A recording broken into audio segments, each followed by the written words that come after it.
اللهم صل على محمد وآل محمد. اعوذ باللہ من الشیطان اللعین الرجیم. بسم اللہ الرحمن الرحیم. رب اشرح لی صدری ویسر لی امری واحلل عقدۃ من لسانی یفقهوا قولی. ان اللہ وملائکتہ یصلون علی النبی یا ایھا الذین آمنوا صلوا علیہ وسلموا تسلیما.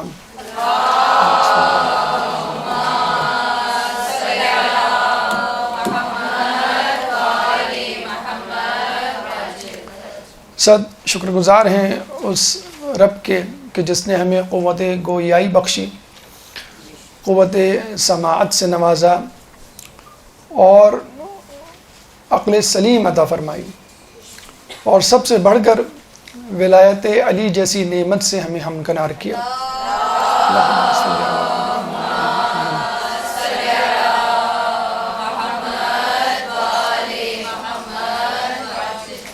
ہم اس مکتبہ فکر سے تعلق رکھتے ہیں کہ جو توحید، نبوت اور قیامت کے ساتھ ساتھ ولایت یعنی امامت اور خدا کے عدل کا قائل ہے.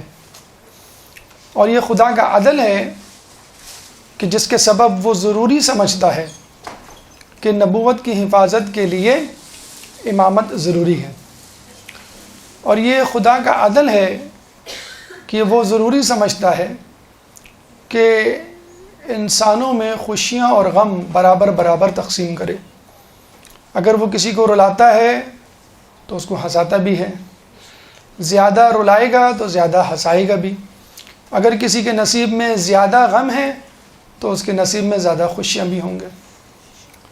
تو ہم اہل بیت کے ماننے والے جہاں عزاداری، گریہ وزاری، ماتمداری میں مصروف رہتے ہیں اور لوگوں کی بنسبت، وہاں اللہ تعالیٰ نے ہمیں 2 اضافی خوشیاں بھی دی ہیں، 2 اضافی عیدیں بھی دی ہیں. چنانچہ ہم دیکھتے ہیں کہ عید الفطر اور عید الاضحیٰ کے بعد عید غدیر اور عید مباہلہ اللہ تعالیٰ نے ہمیں عطا فرمائی ہے منانے کے لیے.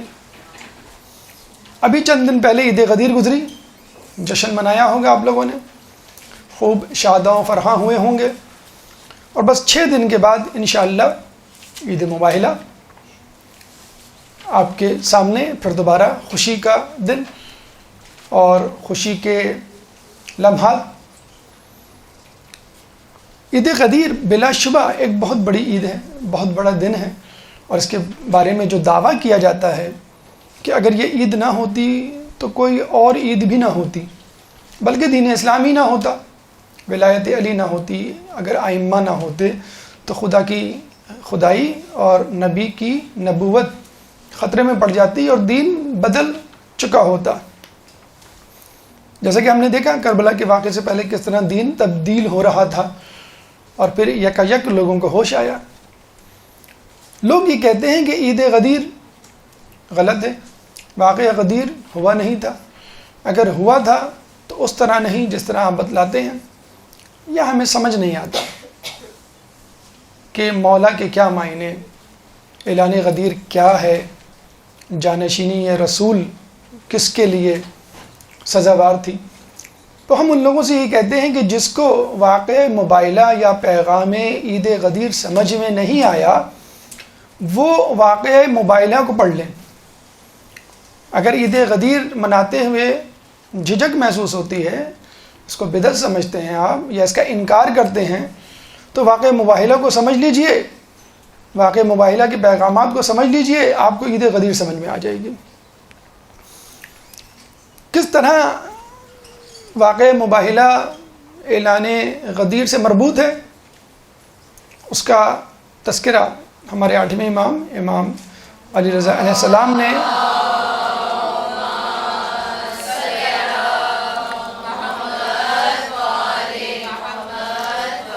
مامون کے دربار میں کیا کہ جب اس نے پوچھا کہ آپ قرآن سے ثابت کر سکتے ہیں کہ رسول اللہ کے بعد سب سے افضل صحابی علی ہیں، تاکہ لوگ بھی تسلیم کر لیں کہ اعلان ولایت علی کو زیب دیتا ہے، جانشینی کا حق علی کے لیے تھا.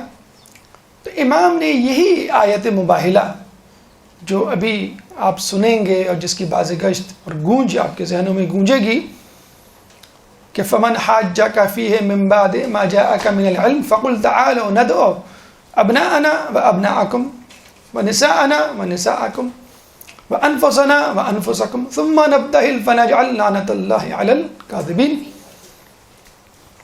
اور امام نے یہ کہا اس میں جو انفسنا ہے، آیت مباہلہ آپ کو یاد ہوگی، اس میں جو انفسنا ہے اس میں علی مصداق ہیں.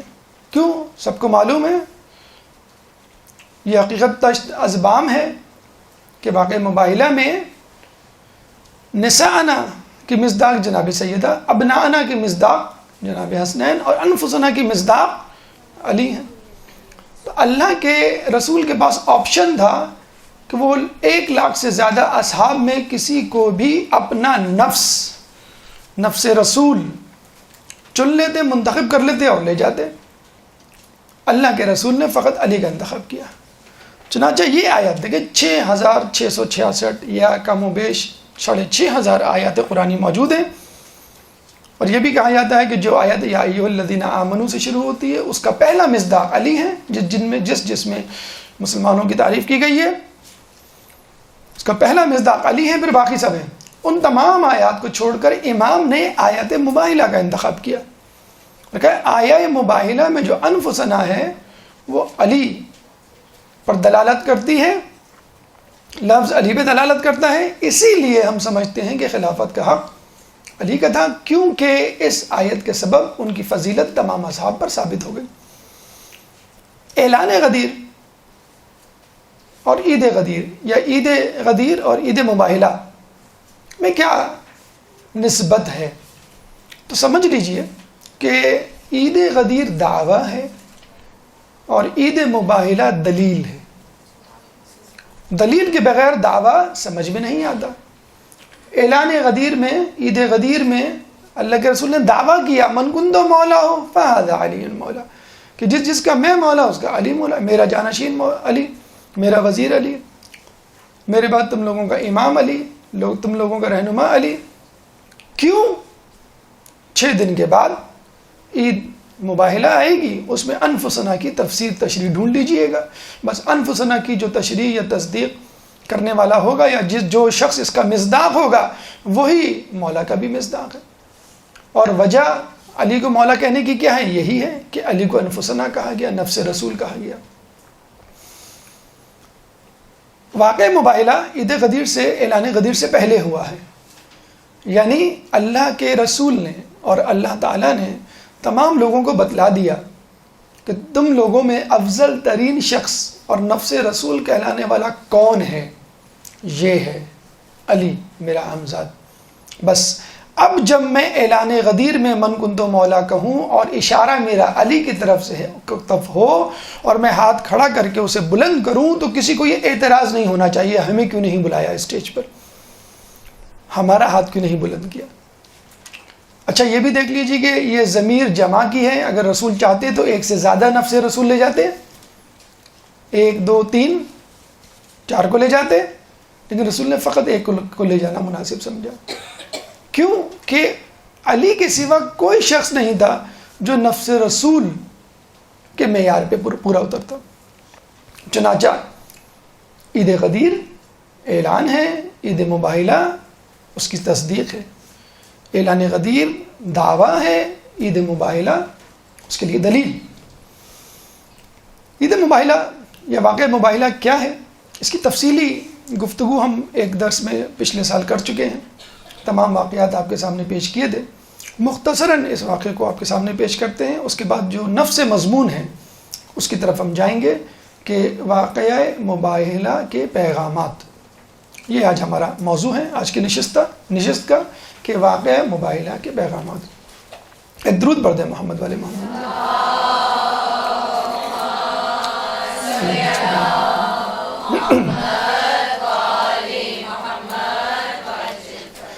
نجران کے علاقے میں رہنے والے عیسائیوں کو رسول اللہ نے پیغام بھیجا اور اسلام کی دعوت دی. نجران اس وقت ایک سینٹر تھا، مرکز تھا، جس طرح آج کل ویٹیکن سٹی عیسائیوں کا مرکز ہے. تو اسی طرح نجران بھی 40,000 آبادی پر مشتمل، 40 ٹاؤنز، قصبوں پر مشتمل ایک شہر جہاں پہ عیسائی آباد تھے، اور وہ پوری دنیا میں واحد مرکز تھا جہاں پہ عیسائی تبلیغات، عیسائی تعلیمات جو ہیں وہ پھیلائی جا رہی تھی، اور وہیں سے پوری دنیا میں مدینہ یہودیوں کا گڑھ تھا، ٹھیک، اور یہ دونوں گروہ، مدینہ میں یہودی، نجران میں عیسائی، اس لیے یہاں آ کے بیٹھے تھے کہ وہ انتظار کریں اس رسول کا جس کا تذکرہ ان کی کتابوں میں کیا جا چکا ہے۔ جب نجران کے عیسائیوں کو یہ خط ملا تو وہ بڑے حیران ہوئے، یہ کون شخص ہے جو ہمیں چیلنج کر رہا ہے کہ ہمارا مذہب غلط ہے، اور نہ صرف چیلنج کر رہا ہے بلکہ اپنے مذہب کی طرف دعوت دے رہا ہے۔ انہوں نے اپنے بڑے بڑے علماء سے رابطہ کیا، علماء نے شک کا اظہار کیا کہ کہیں یہ وہ رسول تو نہیں کہ جس کا تذکرہ ہماری کتابوں میں موجود ہے، اگر یہ رسول ہے تو ہمیں پھر اس کی بات پہ لبیک کہنا چاہیے۔ انہوں نے کہا ٹھیک ہے، ہم ایک وفد بھیجتے ہیں جو معلوم کرے گا کہ بھئی یہ کون ہے۔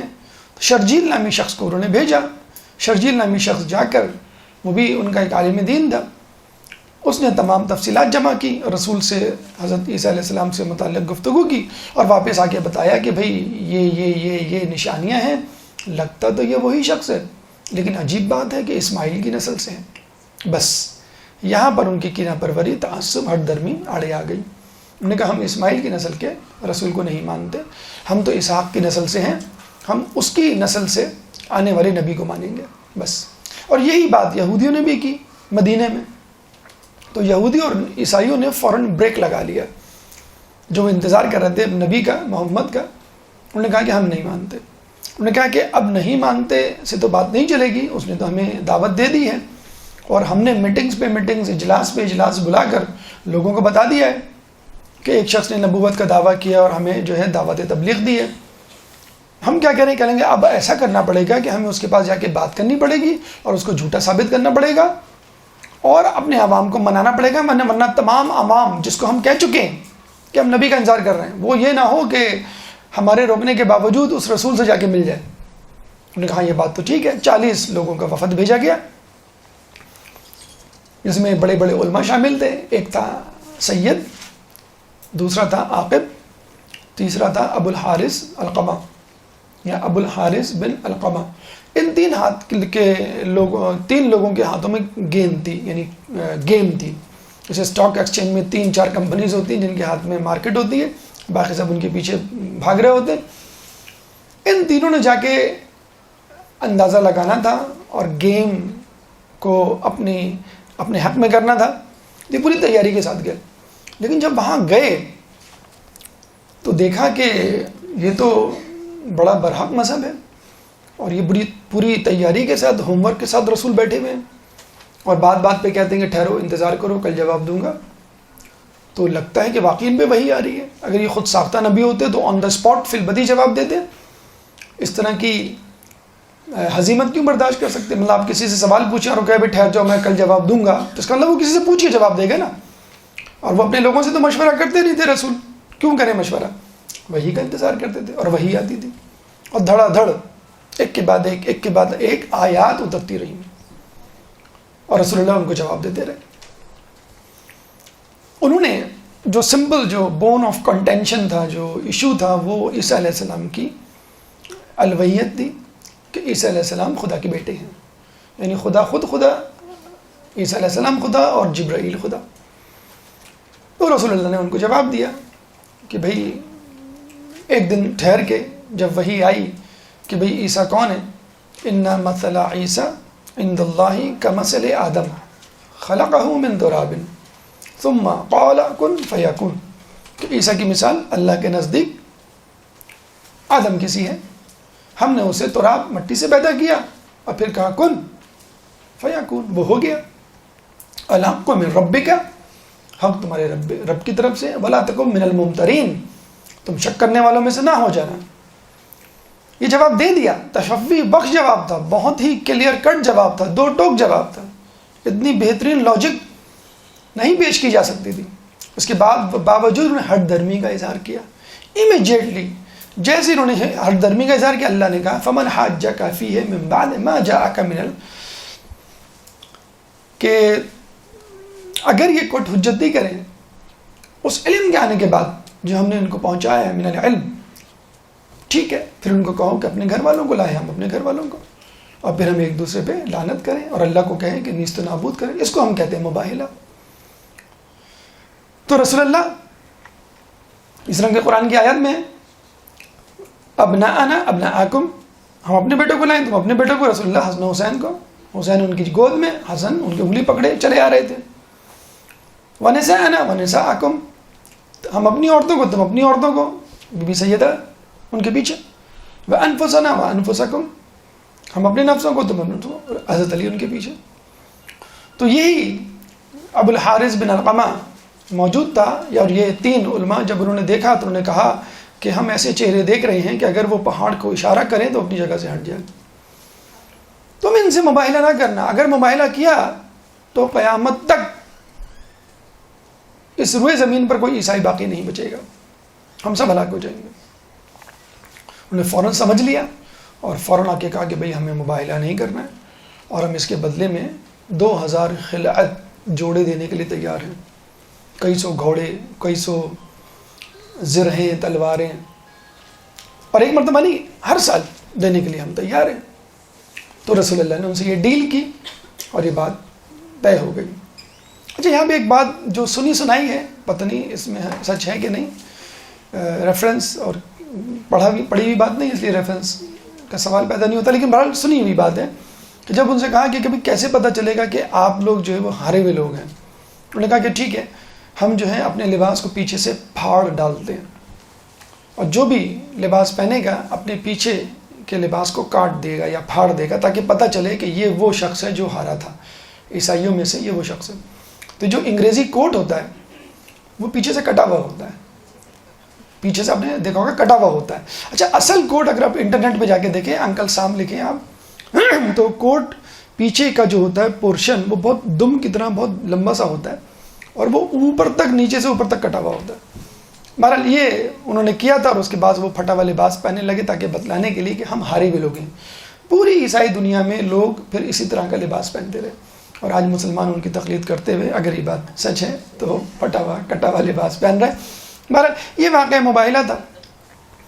لیکن جیسے کہ آپ کو معلوم ہے کہ انبیاء کے واقعات، آئمہ کی سیرت کے پہلو اس لیے نہیں ہوتے کہ ان کو جو ہے مزے لے کے، چٹخارے لے کے سنا جائے اور اللہ اللہ خیر صلی اللہ کہہ کے نشستن گفتن برخاستن کہہ کے اٹھ جائیے. یہ بچوں کی کوئی لوری تو ہے نہیں جس کو سنتے ہوئے ہم سو جائیں. کہانیاں بچوں کو سنائی جاتی ہیں سلانے کے لیے اور بڑوں کو جگانے کے لیے. لوگ سو رہے ہیں، مریں گے تو جاگیں گے، اس لیے مر جائیے مرنے سے پہلے. کس پر؟ اہل بیت پر. اہل بیت کی محبت میں مر جائیے.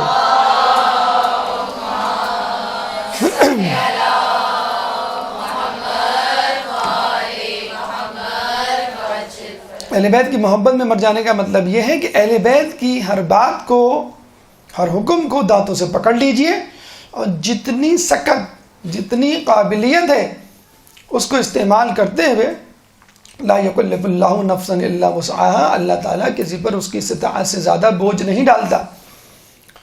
جتنی سکت اور استطاعت اور قابلیت ہے اس کو استعمال کرتے ہوئے ان کی پیروی کیجیے، انشاءاللہ اللہ تعالیٰ آپ کو نجات دے گا. واقعہ مباہلہ اختصار کے ساتھ آپ کے سامنے رکھا. تفصیل کے لیے آپ پچھلے سال کے درس کی طرف رجوع کر سکتے ہیں، اور بھی دروس دیے گئے ہیں اس مدرسے میں، ان کی طرف رجوع کیجیے. لیکن یہاں پر ہمیں اس نشست میں آپ کو واقعہ مباہلہ سے حاصل ہونے والے پیغامات آپ تک پہنچانے ہیں، اور ہماری کوشش ہوگی انشاءاللہ اس پیغام کو، ان پیغامات کو جو 10 کی تعداد میں ہیں آپ تک پہنچائیں، اور یہ واضح کریں کہ ہم کہاں کھڑے ہیں. اہل بیت یا پنجتن یا ائمہ نے کیا قربانیاں دیں، اور ہم ان قربانیوں کے بدلے میں اپنی اپنی زندگیوں میں کیا کر رہے ہیں. ایک درود پڑھ دیں محمد والے محمد.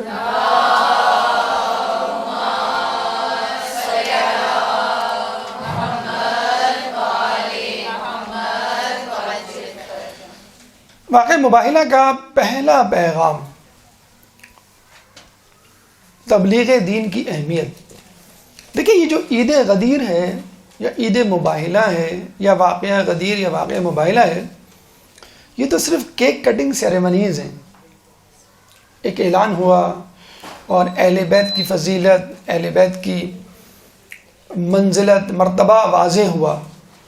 لیکن یہ جو آپ نے دیکھا ہوگا نا، اگر کسی فوجی کو بیج لگایا جاتا ہے، کسی اسٹوڈنٹ کو فرسٹ آنے پہ انعام دیا جاتا ہے، تو اس کے پیچھے ایک پوری کہانی ہوتی ہے. اس نے کس طرح اپنی راتیں سیاہ کی، کس طرح اپنی دوستیاں قربان کی، کس طرح اپنے مشاغل کو ایک طرف کیا، کس طرح ٹی وی سے منہ پھیرا، کس طرح غیر ضروری کاموں سے پرہیز کیا، اور کس طرح محنت و مشقت کر کے وہ اس مقام پر پہنچا.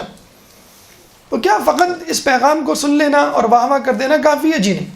ہمیں دیکھنا ہے کہ اہل بیت نے اس دوران کتنا لمبا، کتنا کٹھن سفر طے کیا اور کن کن مراحل سے گزرے تو یہاں پہنچے. خود رسول اللہ کی زندگی کو دیکھ لیجیے آپ. ایک لمحے چین سے نہیں بیٹھے اعلان غدیر تک، بلکہ اعلان غدیر کے بعد کہا گیا فسبح بحمد ربک واستغفر، بس اب تم اپنے رب کی تسبیح کرو. ابھی بھی فارغ نہ بیٹھو، ابھی بھی تسبیح کرتے ہوئے اس دنیا سے جاؤ. مکے میں تبلیغ کرتے رہے، اوجھڑی ڈالی گئی، تبلیغ کرتے رہے. کچرا ڈالا گیا، بوڑھی کچرا ڈالتی تھی لیکن تبلیغ کرتے رہے. لوگ مذاق اڑاتے تھے اور آپ تبلیغ کرتے رہتے تھے. مکے والوں نے مذاق اڑایا تو مکے سے باہر رستے میں کھڑے ہو جاتے، حج کے قافلے آنے والوں کو تبلیغ کرتے. تو مدینے والوں نے، جو مدینے سے آئے تھے حج کرنے کے لیے، اس زمانے میں اپنے اپنے حساب سے، اپنے اپنے مذہب کے اعتبار سے لوگ حج کیا کرتے تھے. 12 لوگوں نے اسلام قبول کیا، پھر 75 لوگوں نے اسلام قبول کیا. پھر کہا کہ آپ مدینے آئیے، مدینے میں آپ کو اچھا رسپانس ملے گا. وہاں کے لوگ تو آپ کے دیوانے ہو چکے ہیں، آپ کی خبریں وہاں پہنچ گئی ہیں. رسول وہاں پہنچے تو ماشاءاللہ جاتے ہی head of the Islamic state بن گئے.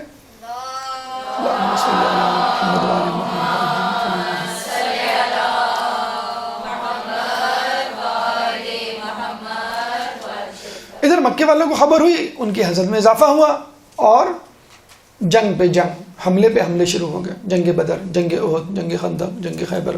پھر مدینے کے یہودیوں نے سر اٹھانا شروع کر دیا. بھئی یہ تو فری ہو گئے، آتے ہی ہیڈ آف اسٹیٹ بن گئے، اب ہم ان کے زیر نگی ہوں گے، اب یہ جو کہتے ہیں ہمیں سننا پڑے گا.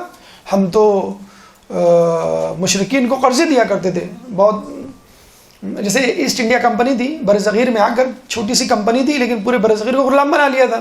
اس طرح یہودیوں نے غلام بنا لیے تھے مدینے کے یہودیوں کو، خوب قرضے دیا کرتے تھے سود پر، اور وہ بیچارے مجبور ہوتے تھے. جب رسول آئے تو سب مسلمان ہو گئے اور ان کے انداز ہی بدل گئے. یہودی پریشان کہ بھائی نو لفٹ، اب ہمیں لفٹ کرانے والا کوئی نہیں ہے، ہمارا سارا سودی کاروبار دھندا جو ہے مندہ ہو گیا ہے. انہوں نے بھی پر نکالنے شروع کیے. پھر جنگ خیبر ہوئی، اس میں رسول اللہ جیتے، سرخرو ہو گئے. ٹھیک ہے، اس کے بعد رسول اللہ یہاں ٹھہرے نہیں، ٹھہر جاتے، گیپ لے لیتے، پاز لے لیتے، تھوڑا سا کہہ دیتے بھائی ٹھیک ہے بہت ہو گیا، مکہ بھی فتح ہو گیا. 8 ہجری کو مطلب مکہ فتح ہو گیا، بھائی مکہ بھی فتح ہو گیا، مدینہ بھی فتح ہو گیا، بس ٹھیک ہے باقی کام اب تم کرو، اب میں ریٹائرمنٹ لے لیتا ہوں. 2 سال پہلے 8 ہجری کو مکہ فتح ہوا. ہم لوگ تو یہی کرتے ہیں نا، 10 سال پہلے، 20 سال پہلے ریٹائرمنٹ لے لیتے ہیں. مغرب میں 60 سال کے بعد بوڑھے آدمی کو اولڈ ہومز میں، اور ہمارے یہاں 60 سال کے بعد بوڑھے آدمی کو مرجع تقلید بنا دیا جاتا ہے. وہاں انگلی پکڑ کے اولڈ ہومز میں، اور ہم اپنے مرجع تقلید کی انگلی پکڑ کے تقلید کرتے ہیں کہ تم ریٹائرمنٹ کی ایج پہ نہیں ہوئے ہو، اب تو تمہاری عقل جوبن پر آئی ہے، ہمیں تمہارے جسم کی نہیں، ہمیں تمہاری عقل کی ضرورت ہے. تو 2 سال تو رہ گئے تھے رسول اللہ کے یہاں سے جانے میں. لیکن دیکھیں آپ جوش ولولہ سیکھیے اپنے رسول سے. ہم جو ہے 2-4 لوگوں کو اسلام کی طرف راغب کر کے، یا خود راغب ہو کے بس کہتے ہیں بس بہت ہو گیا، اب کافی ہے، ضرورت نہیں ہے زیادہ پھیلانے کی، زیادہ پڑھنے کی، مدرسے جا کے کیا کرو گے، اور اب تو تمہاری ایج نہیں رہی، جوانوں کی عمر ہوتی ہے وہ جا کے پڑھیں. تو وہ رسول کو بھی دیکھیں، وہ بھی تو آخر وقت تک بڑھاپے میں تبلیغ کرتے رہے. آس پاس کے اسٹیٹس کو خط لکھنا شروع کیے. کس کو اسٹیٹ کو خط لکھا انہوں نے؟ روم کو، فارس کو. اور رسول اللہ اکثر مکے والے کو کہا کرتے تھے کہ دیکھو میں جو پیغام لایا ہوں اس کو قبول کر لو، اگر کر لو گے تو فارس اور روم کی سلطنتیں تمہارے زیر نگی ہوں گی، تمہارے قدموں میں ہوں گی. تو وہ کیا کرتے تھے؟ کہتے تھے محمد ذرا آہستہ کہو، سن نہ لیں، وہ آئیں گے تو ایسی تیسی کر دیں گے ہماری، خدا را خاموش ہو جاؤ، تم بھی ڈوبو گے ہمیں بھی ڈوباؤ گے. نعوذ باللہ اس طرح مذاق اڑایا کرتے تھے رسول. دیکھیں رسول اللہ نے کر کے دکھایا. ہر اسلامی سلطنت کو خط لکھنا شروع کیا کہ ان کو معلوم تھا کہ میں حق پر ہوں، اور اسلام ان الباطل کان زہوقا جاء الحق وزهق الباطل، حق آ گیا، باطل مٹ گیا، باطل مٹنے کے لیے. تو نجران والوں کو مطلب بالکل ایسے ہی ہے کہ اس وقت کوئی مسلمان جو ہے ویٹیکن سٹی کے پاپ فرانسس جو ان کا پاپ ہے اس کو خط لکھ دے مسلمان ہو جاؤ یا باراک اوباما کو خط لکھ دے کہ جو حسینیت کے لشکر میں شامل ہو جاؤ، کہیں بھائی کیا کر رہے ہو تم؟ تو رسول اللہ نے خط لکھ دیا ٹو ہیل ود، تم کیا، تمہاری اوقات کیا، تم سب باطل مذہب پر ہو، تم سب کو میرے زیر نگی ہونا پڑے گا، میری توحید، میری رسالت، میری شریعت میں عمل کرنا پڑے گا. رسول رکے نہیں، فتوحات پہ فتوحات. وَرَأَيْتَ النَّاسَ يَدْخُلُونَ فِي دِينِ اللَّهِ أَفْوَاجًا، اور تم جب دیکھو کہ لوگ جوق در جوق اسلام میں داخل ہو رہے ہیں، فَسَبِّحْ بِحَمْدِ رَبِّكَ، بس اب تم تسبیح کرو. میرے رسول وہاں رکا نہیں، اللہ کہہ رہا ہے ماشاء اللہ کیا کہنے ہیں، بس بس بس بہت ہو گیا، بہت ہو گیا، بس بس اب تم جو ہے وہ عبادت کرو. نہیں، رسول تو چاہتے تھے کہ دنیا کا ایک ایک شخص مسلمان ہو جائے، جو میرے سامنے نہیں ہے وہ بھی مسلمان ہو جائے. اب اس میں رسول کی کیا غلطی کہ جو سامنے تھا وہ نہیں مسلمان ہوئے، جو رسول سامنے تھے وہ نہیں مسلمان ہوئے، منافقین کے بھیس میں پڑتے رہے. تو رسول اللہ نے جب نجران کو خط لکھا تو ان کے ہوش اڑ گئے کہ بھئی یہ کون آ گیا ہم کو چیلنج کرنے والا. بتانے کا مقصد یہ ہے کہ تبلیغ دین کے کام سے تھکنا نہیں ہے. آپ کی عمر 50 سال ہو جائے، آپ کی عمر 60 سال ہو جائے، آپ جو ہے لوگ آپ کا مذاق اڑائیں، تھکنا نہیں ہے. آخر وقت تک کہا گیا جان میں جان ہے، لیٹ کے نماز پڑھ سکتے ہو تو لیٹ کے نماز پڑھو، دین پہ تو عمل کرنا ہے جب تک آپ کی روح آپ کے جسم میں موجود ہے. تو یہ ہے رسول اللہ کی تبلیغ. اچھا لوگ کہتے ہیں کہ تبلیغ تو ہم کر لیں، لیکن جب ہم تبلیغ کے لیے ٹائم نکالنا چاہتے ہیں تو وہ ٹائم نہیں نکلتا. رسول اللہ نے شہاب ابی طالب میں 3 سال تک جڑی بوٹیاں کھائی تھیں، جڑی بوٹیاں، پتے کھا کے گزارا کیا تھا. بی بی ختیجہ کا انتقال جڑی بوٹی کھانے سے ہوا تھا. ملکۃ العرب تھی، وہ شاہانہ انداز تھا، لذیذ کھانے تھے، نرم بستر تھا، وہ سب قربان کر دیا. شہاب ابی طالب کی جڑی بوٹی کھانا شروع کر دیا 3 سال تک. ہم لوگ جو کہتے ہیں نا کہ ہمیں سمجھ میں نہیں آتی بعض اوقات اہل بیت کی باتیں، کیونکہ ہمارا لائف سٹائل وہ نہیں ہے نا. رسول ہر وقت دعوت و تبلیغ میں لگے رہتے تھے، عبادت بھی پوری کرتے تھے، کوئی مستحب بھی نہیں چھوڑتے تھے. ہمارے پاس تو ٹائم ہی نہیں ہوتا. کیوں ٹائم نہیں ہوتا؟ ہم نے اپنا روٹین ایسا بنایا ہوا ہے. ہم کیا شہاب ابی طالب کی جڑی بوٹی کھائیں گے؟ ہم تو بیک ٹی لینے والے لوگ ہیں، پھر بریک فاسٹ کرنے والے، پھر اسنیکس، پھر لنچ، پھر ہائی ٹی، پھر جو ہے وہ ڈنر، پھر پاپ کارن، پھر چاکلیٹ، پھر پینٹس. ہم کہاں وہ کہاں، تو کوجا میں کوجا. آپ مجھ کو رسول سے ملا رہے ہیں، کیا گستاخی کر رہے ہیں، کیسی جڑی بوٹی. ہم تو مسور کی دال سامنے رکھ دیں تو ہم کہتے ہیں یہ منہ مسور کی دال، ہمیں یہ نہیں کھانی مسور کی دال. تو ہمارا جب لائف اسٹائل رسول جیسا نہیں ہوگا تو رسول اللہ جیسی خصوصیات ہم کیسے اپنے اندر پائیں گے؟ رسول کے پاس بہت ٹائم تھا. کیوں ٹائم تھا؟ اس زمانے میں فیس بک نہیں تھا، اس لیے ٹائم تھا. رسول کے اصحاب کے ساتھ بہت ٹائم تھا. ہمارے پاس کیا کیا کیا روٹینز ہیں ہماری، آپ سنیے ہماری. سب سے پہلے ہم صبح اٹھتے ہیں، کیا چیک کرتے ہیں؟ میسیجز، کس کس کے میسیجز آئے، ٹھیک ہے. پھر اس کے بعد مس کال، نمبر پہ غور کیا جاتا ہے، آخری نمبر پہ کو نوٹ کیا جاتا ہے، 37 آخر میں ہے، اچھا 45 تھا، یہ پہلے بھی کال، اس کو بھی مس کال دی جاتی ہے. 15 منٹ 20 منٹ اللہ کے بندے تم تلاوت قرآن کر لیتے، جو سورہ یاد ہیں، اگر آنکھیں نہیں کھلتی تو آنکھیں بند کیے ہوئے تلاوت کر لیتے. پھر جو ہے وہ ہم ناشتہ کر کے اسکول چلے جاتے ہیں، اور اسکول میں جو ہے جو کل ڈرامہ آیا ہوا ہوتا ہے اس کے بارے میں باتیں ہوتی ہیں، یا T20 میں کس نے کتنے چھکے لگائے اس کی باتیں ہو رہی ہوتی ہیں. اور خواتین جو ہیں وہ مارننگ شوز دیکھ رہی ہوتی ہیں. مرد حضرات جو ہیں وہ آفیسز میں حلال حرام کو ایک کیے ہوئے ہوتے ہیں، یا جی حضوری میں جو ہے اپنا پورا ٹائم گزار رہے ہوتے ہیں. پھر گھر آتے ہیں، کوئی گلی کے نکڑ پہ بیٹھا ہوا ہوتا ہے، کوئی جو ہے پان کی دکان پہ بیٹھا ہوا ہوتا ہے، کوئی چائے کے ہوٹل پہ بیٹھا ہوا ہوتا ہے، اور گھر میں جو ہے وہ خواتین غیبت کی محفلیں سجا کے بیٹھی ہوئی ہوتی ہیں. جب ہمارا یہ روٹین ہوگا، رسول اللہ کے روٹین سے میچ نہیں کرے گا، تو ہم کیسے رسول کی طرح ٹائم نکالیں گے؟ جب ہم 12 بجے 1 بجے 2 بجے سوئیں گے اور پھر کہیں گے اوہ نماز نکل گئی، پتہ ہی نہیں چلا، کب سوتے رہ گئے؟ آپ کو جب معلوم ہے کہ میں لیٹ نائٹ سوؤں گا تو میں فجر میں نہیں اٹھوں گا، تو کیوں نہیں آپ جلدی سو جاتے؟ تو ہم کہاں وہ کہاں، مطلب یہ گستاخی جو ہے وہ ہم نہیں کر سکتے. کتھے مہر علی کتھے تیری سنا، گستاخ اکھیاں کتھے جا لڑیاں. تو آپ ہم کو ان سے نہ ملائیں، ہم الگ ہیں وہ ملے الگ ہیں. تو جب آپ اپنا لائف اسٹائل، اپنا انداز بالکل جسے کہتے ہیں نا تھکا ہوا ٹائم ہم دین کو دیتے ہیں. جب نیند کے جھونکے آتے ہیں تو واٹس ایپ پہ فوراً درس لگا کے بیٹھ جاتے ہیں، ہاں بھائی آج کیا درس تھا، 10 منٹ میں نیند آ جاتی ہے آپ کی. جب جو ہے وہ کھانے میں بدبو آنے لگے، بھئی آپ یہ اس کو ماسی کو دے دیں. جب جو ہے آپ کام کرنے کو نکلیں، کبھی بڑا مشکل کام ہے، عید غدیر کتنے لمبے اعمال، کاش میں دور پیغمبر میں اٹھایا جاتا، لکڑی ہوتا، بجری ہوتا، پتھر ہوتا، کنکر ہوتا، اینٹ ہوتا. یہ نمازیں تو نہ پڑھنی پڑتی، یہ روزے تو نہیں رکھنے پڑتے. اب مجھے بتائیے کہ بس ہمیں یہی کہنا آتا ہے کہ وہ کہاں ہم کہاں، کاش میں یہ ہوتا، کاش میں وہ ہوتا. اور جب جنت میں، جنت کی کھڑکی سے باہر بیٹھ کے اہل بیت کو دیکھیں گے، آپ وہاں ہم وہاں، جہاں آپ مطلب آپ جہاں ہم وہاں، اہل بیت ہمیں بلا لیجئے. ارے بھائی میں جن راستوں پہ چل کر جنت میں پہنچا ہوں تم اس راستے پہ کیوں نہیں چلے؟ رسول اللہ کا راستہ، ائمہ کا راستہ، صراط مستقیم کا راستہ ہے نا. اب آپ کہیں میں اس راستے پہ نہیں چلوں گا اور جنت میں پہنچ جاؤں گا، کیسے پہنچیں گے آپ؟ کوئی شارٹ کٹ ہوگا کیا جنت کا؟ کیا اوپر سے پہنچ جائیں گے، دائیں بائیں سے پہنچ جائیں گے؟ آپ کو تو اسی راستے پہ چلنا ہے نا، جہاں رسول چلے، جہاں امام چلے، اسی کے پیچھے پیچھے چلنا ہے. یہ الگ بات ہے.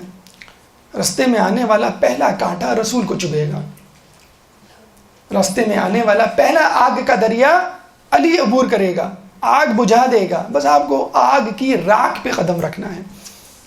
مجھے بتائیے ہمیں کیا مشکلات ہیں ائمہ کے مقابلے میں؟ رسول آزمائشیں تو وہ ڈھا چکے، وہ گزر چکے، ختم کر چکے. اب تو وہ آگ بجھا کے جو دھواں اٹھ رہا ہے بس اس میں سے گزرنا ہے. آپ کو آگ میں سے کہاں گزرنا ہے؟ مجھے بتائیں کون آپ کے سر پہ تلوار لے کے کھڑا ہوا ہے؟ کون نماز پڑھتے ہوئے اوجھڑی آپ کے منہ پہ ڈال دیتا ہے؟ مجھے بتائیں. رسول کے ساتھ تو یہ سب کچھ ہوا. تو خدا را جاگ جائیے. اگر آپ چاہتے ہیں اس عید مباہلہ کو منائیں، اس عید غدیر کو منائیں، تو خدا را اس کو کیک کٹنگ سیریمنی نہ سمجھے کہ رسول آئے اور کیک کاٹ کے چلے گئے اور اہل بیت کو اعزازات دے کے چلے گئے. آپ دیکھیے اس کے پیچھے کتنی محنت شاقہ ہے. اس کا ذرا شمع تو بنیے، ایک ذرہ تو اس میں سے اٹھائیے، تھوڑی بہت تکلیف تو کبھی تو برداشت کیجیے. تو اس عید کے لمحات میں کم از کم یہ سوچئے کہ جو رسول نے اہل بیت کو بتلایا کہ یہ انفسنا ہیں، یہ ابناءنا ہیں، یہ جو ہیں وہ نساءنا ہیں، یہ کون لوگ ہیں اور کس طرح اس مقام پر پہنچے. اس کے بعد لوگ اکثر یہ کہتے ہیں کہ بھئی ہم تبلیغ تو کرنا چاہتے ہیں لیکن کیا کریں، بڑی پرابلم ہوتی ہے. تبلیغ شروع کرتے نہیں ہیں اور پرابلمز کریٹ ہونا شروع ہو جاتی ہیں. ہم امی کو کہتے ہیں پردہ کریں، آپ پردہ نہیں کرتے ہیں. ابو کو کہتے ہیں داڑھی رکھیں، ابو داڑھی نہیں رکھتے ہیں. ہم بھائی کو کہتے ہیں بھائی نماز پڑھو، وہ نماز ہی نہیں پڑھتا. ہم کیا کریں؟ الٹا تو انہوں نے ہم پہ پابندی لگا دی ہے کہ بھئی تمہیں جو ہے وہ کوئی جانے کی، مدرسے جانے کی ضرورت نہیں ہے. تم جب سے مدرسے گئی ہو کہ جو ہے وہ پولیس مین کی طرح بن گئی ہو. اسی مباہلہ کی ایک آیت ہے، اس سے ریلیٹڈ آیت ہے، آیت نمبر 64 64 سورہ آل عمران. قل یا اہل الکتاب تعالوا الى کلمۃ سواء بیننا وبینکم. کہو اے اہل کتاب، آؤ اس کلمے کی طرف جو ہمارے اور تمہارے درمیان مشترک ہے. اتنی بڑی حکمت اس آیت میں پوشیدہ ہے کہ سمجھ لیجئے امر بالمعروف و نہی عن المنکر کا سارا دار و مدار اسی پر ہے. کلمہ مشترکہ، ایسا کام، ایسی بات، ایسا نظریہ جو آپ کے اور اس شخص کے درمیان کامن ہو، جس کو آپ تبلیغ کر رہے ہیں. آپ شوہر کو تبلیغ کر رہی ہیں اور اس کو چائے وقت پہ نہیں ملتی، اس کے کپڑے وقت پہ استری نہیں ہوتے، آفس کے لیے آپ اس کو وقت پہ نہیں اٹھاتی، وہ کیسے آپ سے راضی ہوگا؟ اس کے بچوں کی تربیت صحیح نہیں ہو رہی ہے، وہ کیسے آپ کی بات سنے گا؟ بچہ باہر سے کھیلتا ہوا آتا ہے، امی آج آپ کو معلوم ہے آج میں نے جو ہے وہ 4 چھکے لگائے. بیٹا یہ سب باتیں کرنا، جلدی سے جاؤ وضو کرو نماز پڑھو. امی سنن تو لیں آپ. اور امی جو ہے 4 میں سے 2 چھکوں کی تفصیل سن لیں، اس میں کیا جائے گا، اس کا دل رکھ لیں گے آپ، پھر آپ کہہ دیے جاؤ بیٹا نماز پڑھو، اب وقت ہو گیا نماز کا۔ گھر میں آپ کیا کیا جاتی ہیں، بھئی آج اتوار ہے، آج مجھے مدرسہ جانا ہے، امی برتن آپ دھو لیے گا، یا آج کا کھانا آپ کے ذمہ، یا آج میرا ٹیسٹ ہے، آج تو نہیں ٹیسٹ ہے میرا تو 1 ہفتے سے ٹیسٹ ہے، میں تو 1 ہفتے سے کام نہیں کر رہی گھر کا، امی 1 ہفتے بعد میرا ٹیسٹ ہے اس لیے میں آج ہوں۔ تو جب آپ اپنا بوجھ، مطلب آپ کام نہیں کر رہے ہیں دین کا، آپ کے گھر والے کام کر رہے ہیں، آپ تو بڑے مزے سے گھر میں بیٹھے ہوئے، بھئی مجھ سے کوئی کام کرنا کہ کیوں، میرا ٹیسٹ ہے، مجھ سے کوئی کام کرنا ہے، مجھے مجلس کی تیاری کرنا ہے، مجھ سے کوئی کام کرنا ہے نہیں، میں یہ کتاب پڑھ رہی ہوں، میں یہ درس سن رہی ہوں، تو فائدہ کیا میں اس دعوت و تبلیغ کا۔ ایک شخص بڑی تعریف کی رسول اللہ نے، کیا شخص ہے، کوئی نماز نہیں چھوٹی، کوئی مستحب نہیں چھوٹا، ہر وقت عبادت، تسبیح و تحلیل، کسی چیز کا ہوش نہیں، کوئی کام نہیں کرتا تھا رسول یہ رستے میں، کیوں، صرف عبادت۔ رسول نے کہا اس کا کام کون کرتا تھا، اس کے لیے کھانا کون تیار کرتا تھا، اس کے کپڑے اور پانی یہ وہ، کہ ہم کرتے تھے، باقی لوگ کہ تو تم اس سے بہتر تھے۔ تو ہم لوگ اپنے کام دوسروں کے ذمہ ڈال کر، دعوت و تبلیغ ہمارے لیے، دعوت و تبلیغ یہی ہے، دعوت و تبلیغ کہ خدمت کریں، بہترین ذریعہ ہے دعوت و تبلیغ کا۔ اور وہ موضوعات جو اختلافی ہیں ان پہ ڈسکس ہی نہ کریں۔ ایک شخص معلوم ہے، ایک عورت بے حجاب ہے، وہ حجاب کرنے کے لیے تیار ہی نہیں ہے، نہ بولیں آپ اس کو، حجاب کا کوئی مسئلہ نہیں ہے، لیکن جن باتوں کو وہ اچھا سمجھتی ہے، دوسروں کی مدد کرنا، انفاق فی سبیل اللہ، مثلا نماز، وظائف، اس کو اس طرف لگا دیں، انشاءاللہ یہ بات بھی مان جائے گی وہ۔ دیکھیں یہ بات جو کلمہ مشترکہ والی بات ہے، جو ہم کو یاد رکھنی چاہیے تھی، عیسائیوں نے یاد رکھ لی، کیا ہے، الی کلمۃ سواء بیننا وبینکم، اشارہ تو توحید کی طرف ہے، لیکن آپ اس سے یہ بھی مطلب نکال سکتے ہیں کہ ہر وہ کام، ہر وہ بات جو مشترک ہو، پہلے اس پہ بات کی جائے، اس پہ کام کیا جائے، پھر آگے بڑھا جائے۔ خدمت کے حوالے سے تعلیم اور صحت 2 ایسے شعبے ہیں جن پہ اگر آپ کام کریں تو لوگ آپ کی طرف اٹریکٹ ہوں گے۔ عیسائی دنیا انہی 2 چیزوں پہ کام کر رہی ہے، صحت اور تعلیم، افریقہ میں، انڈیا میں، پاکستان میں، خصوصی طور پہ جو پسماندہ ملک ہیں، ہاسپٹلز کھلے ہوئے ہیں ان کے، جہاں پہ علاج ہوتا ہے۔ میری لیڈن ہاسپٹل آپ کا، یہ صدر میں آپ کا، انڈیا میں کتنے ہاسپٹل، افریقہ میں کتنے ہاسپٹلز، تعلیمی ادارے، پاکستان میں اکثر آپ نے سنا ہوگا مشنری اسکول، کرسچین اسکول، یہ جو saint Michael, saint George, saint Placid, جو سینٹ نام کے جو ہوتے ہیں، وہ کیا ہیں، سب یہی تو ہیں، اور لوگ بڑے مزے سے اس پہ اپنے بچے بھیجتے ہیں۔ اگر انہوں نے عیسائیت کی تبلیغ نہ بھی کی تو کم از کم متاثر تو ضرور ہوں گے۔ یا Christians are well organised, Christians جو ہیں بہت آرگنائز ہوتے ہیں۔ تو انہوں نے دیکھیں 2 شعبے پکڑ لیے نا، کلمہ مشترکہ میں سے صحت اور تعلیم، اور اب تیسرا ایک شعبہ ہے جس کا تذکرہ میں سب سے آخر میں کروں گا، جو اس وقت بالکل پیک پر ہے کہ عیسائی اس طریقے سے آپ کو اپنی طرف کھینچ رہے ہیں۔ وہ کیا طریقہ ہے، اس کا تذکرہ آخر میں۔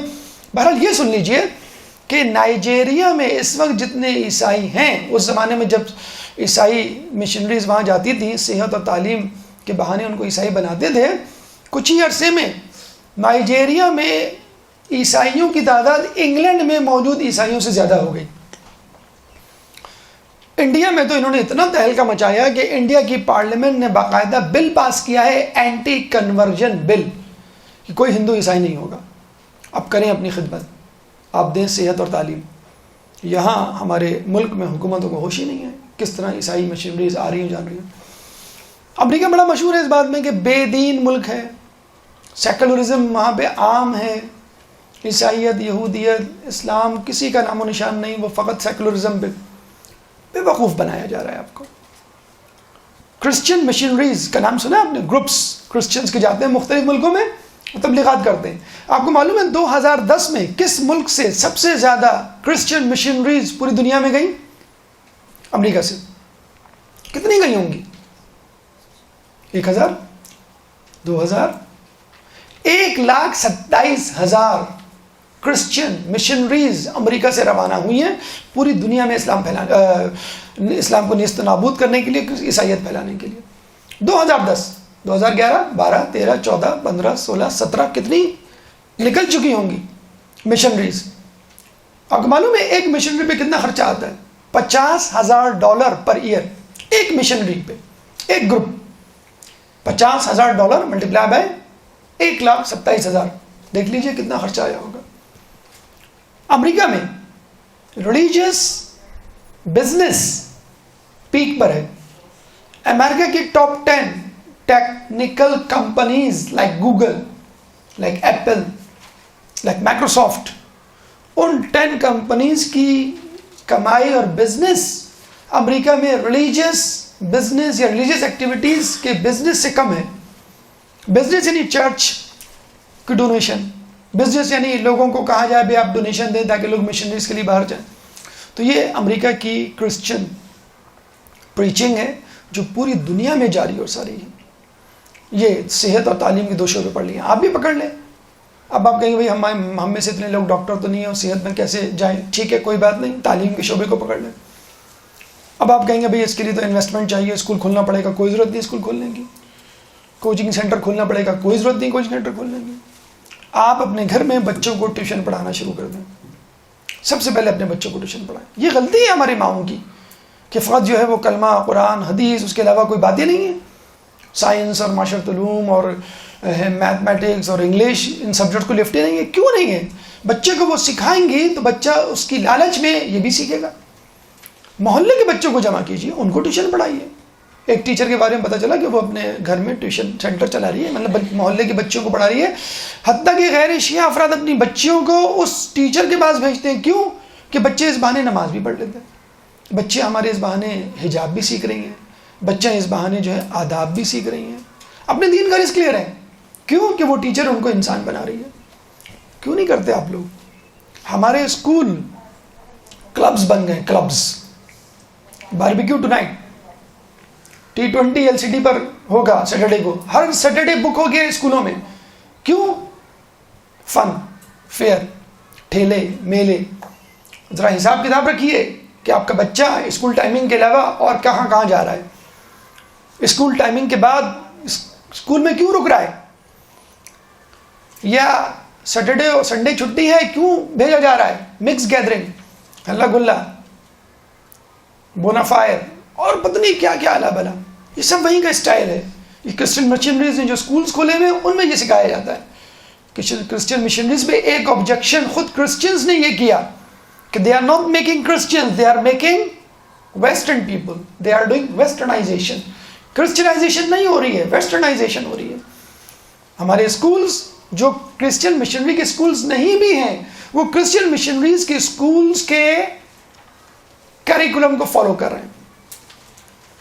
کتنے اسکولوں میں اسلامیات نکال کر کمپیریٹیو ریلیجن کی سٹڈیز ڈال دی گئی ہیں. ابھی لاہور کے اسکول میں آیا تھا نا کہ اسلامیات کا سبجیکٹ نکال کے کمپیریٹیو اسٹڈیز کی ایک بک ڈال دی گئی جس میں کمپیریزن بتایا گیا مختلف ریلیجن کا. پھر آخر میں لکھ دیا کہ اٹس اپ ٹو یو، آپ جو چاہیں ریلیجن اڈاپٹ کر لیں. تو دیکھا آپ نے کرسچن مشنریز کس طرح صحت اور تعلیم پہ فوکس کر کے کام کر رہے ہیں. آپ بھی تعلیم کے شعبے میں آگے آئیے. خواتین ہونے کے ناطے کلاس 8 تک بچے کو پڑھانا کوئی مشکل کام نہیں ہے. اگر مشکل ہے تو ٹھیک ہے، آپ بھی کلاس 1 سے شروع کیجئے، ایک ایک کلاس خود بھی پڑھیے، بچوں کو بھی پڑھائیے. کیا اتنی بھی آپ کی معلومات نہیں ہے؟ اتنا بھی آپ کا IQ نہیں ہے؟ ٹھیک ہے، 8ویں کلاس کے بعد او لیول یا میٹرک شروع ہو جاتے ہیں، اسپیشلسٹ سبجیکٹس ہوتے ہیں.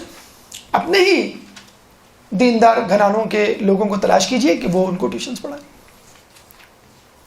تو یہ اسکولز کلچر دے رہے ہیں. یہ اسکول آپ سے آپ کے بچے کو ہائی جیک کر رہے ہیں، آپ کے بچے کو چھین رہے ہیں. جو وہاں پہ فلسفی ہے کہ it's your life, do what you want to do, don't focus on your parents یا فرینڈس، بس جو تمہاری مرضی آئی وہ کرو. وہ بچہ یہاں پہ بھی اب سیکھ رہا ہے کہ میری مس نے کہہ دیا بھائی جو تمہاری مرضی ہے وہ کرو. تو خدا را دین کی اسٹریٹجی کو سمجھیے.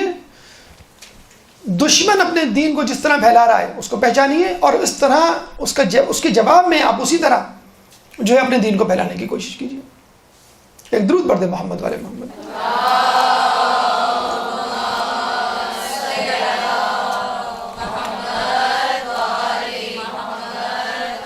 تبلیغ میں عورتوں کی اہمیت، ہماری گفتگو کا دوسرا مرحلہ. مجھے یہ بتائیے، جنگ و جدل، لڑائی جھگڑا، چوراہا، یہ ایسی جگہیں ہیں جہاں پہ عورتوں کو لے کے جایا جائے؟ نہ عورتیں چاہتی ہیں، نہ گھر کے مرد چاہتے ہیں. کہ ایسی جگہ جہاں پہ بہت سارے مرد جمع ہوں مناسب نہیں عورتوں کو جانا.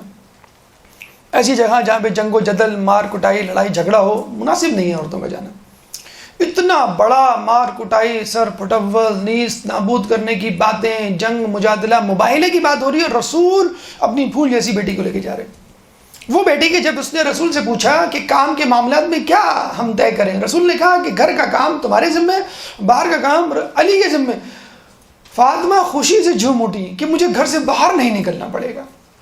جو فاطمہ اس بات کو سن کے جھوم اٹھی کہ مجھے گھر سے باہر نکلنا نہیں پڑے گا، اس فاطمہ کو باہر نکالا جا رہا ہے کہ باہر نکلو.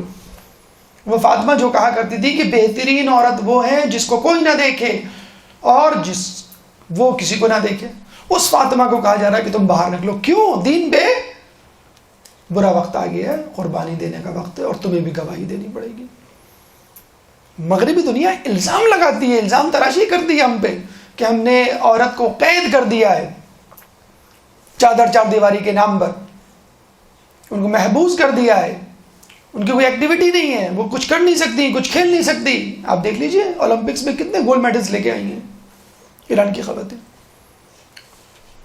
تو شانہ بشانہ چلنے کا مطلب نہیں ہے کہ آپ مردوں کے شانے سے شانے ٹکرائیں. شانہ بشانہ چلنے کا مطلب نہیں ہے کہ آپ بے حجاب گھر سے باہر جائیں. شانہ بشانہ چلنے کا مطلب یہ نہیں ہے کہ آپ جو ہے محفل کی جو ہے شان بن کر جو ہے وہ سیلیبریٹیز کی صورت میں ڈراموں اور فلموں میں کام کریں یا ایڈورٹیزمنٹ میں آئیں. شانہ بشانہ چلنے کا مطلب یہ نہیں ہے. اب تو نیوز میں بھی عورت کو بنا سنوار کے پیش کیا جاتا ہے. یہ ہے عورت کو شو پیس بنانا، بے حیائی اس میں لانا اور اس کے اندر شرم و حیا ختم کرنا، شانہ بشانہ چلنے کا مطلب. حج پہ کیا خواتین مردوں کے شانہ بشانہ نہیں چلتی؟ کیا خواتین جلوس میں شانہ بشانہ نہیں ہوتی؟ کیا خواتین نماز باجماعت میں مردوں کے شانہ بشانہ نہیں ہوتی؟ لیکن شولڈر سے شولڈر ٹکرانا ہمارے لیے جائز نہیں. امریکہ میں ایک خاتون نے تحریک چلائی ہوئی ہے جو بعد میں بدلا مولانا شبلی نعمانی کی پوتی ہیں، جنہوں نے جو ہے وہ نماز کی امامت بھی کروائی کہ عورت نماز امامت کروا سکتی ہے، اور وہ گھس جاتی ہے نماز جمعہ کے اجتماعات میں نیو یارک میں اور مردوں کے بیچ میں آ کے کھڑے ہو جاتے ہیں. اللہ اکبر. اب لوگ کہتے ہیں بھائی عورتوں کا جو ہے وہ نیچے ہے، آپ اوپر نہ آئیں. کہ نہیں میں تو یہاں پڑھوں گی. نہیں مناسب نہیں ہے، یہ ہماری جو ہے وہ اٹینشن ڈائیورٹ ہوتی ہے. کہ this is your business, mind your own business, اپنی نظروں کا خیال کرو، میں تو تم لوگوں کے ساتھ پڑھوں گی. یہ دیکھیں آپ اس قسم کی عورتیں الحمدللہ وہ ہمارے مکتبہ فکر سے تعلق نہیں رکھتی، لیکن اس طرح کی بھی بیوقوف عورتیں میدان میں آ گئی ہیں کہ ہم جو ہے مردوں کے شانہ بشانہ نماز پڑھیں گے. ہمارے یہاں عورتیں پیچھے نماز پڑھتی ہیں. ایک انداز ہوتا ہے، ایک طریقہ ہوتا ہے جس کو مغرب بھی تسلیم کرتا ہے کہ عورت کی ایک حیا، ایک ڈگنیٹی ہوتی ہے. وہاں پہ بھی ہے نا کہ لیڈیز فرسٹ. اگر قطار میں بہت سارے مرد کھڑے ہوئے ہوں، ایک عورت آ جائے تو فوراً ہٹ جاتے ہیں، جی پلیز آپ آگے آ جائیں. تو عورتوں کو شانہ بچانے کا مطلب یہ ہے کہ عورت دین کے معاملے میں مرد کی مددگار بنے. لیکن علی نے اتنے لوگوں کو دیکھا، اتنے لوگوں کے ساتھ جنگیں لڑیں. علی نے کبھی کسی کو کہا کہ یہ میرا ساتھی ہے؟ علی نے کیا کہا شادی کے دوسرے دن؟ فاطمہ کو دین کا بہترین معاون پایا. آپ کی اللہم صلی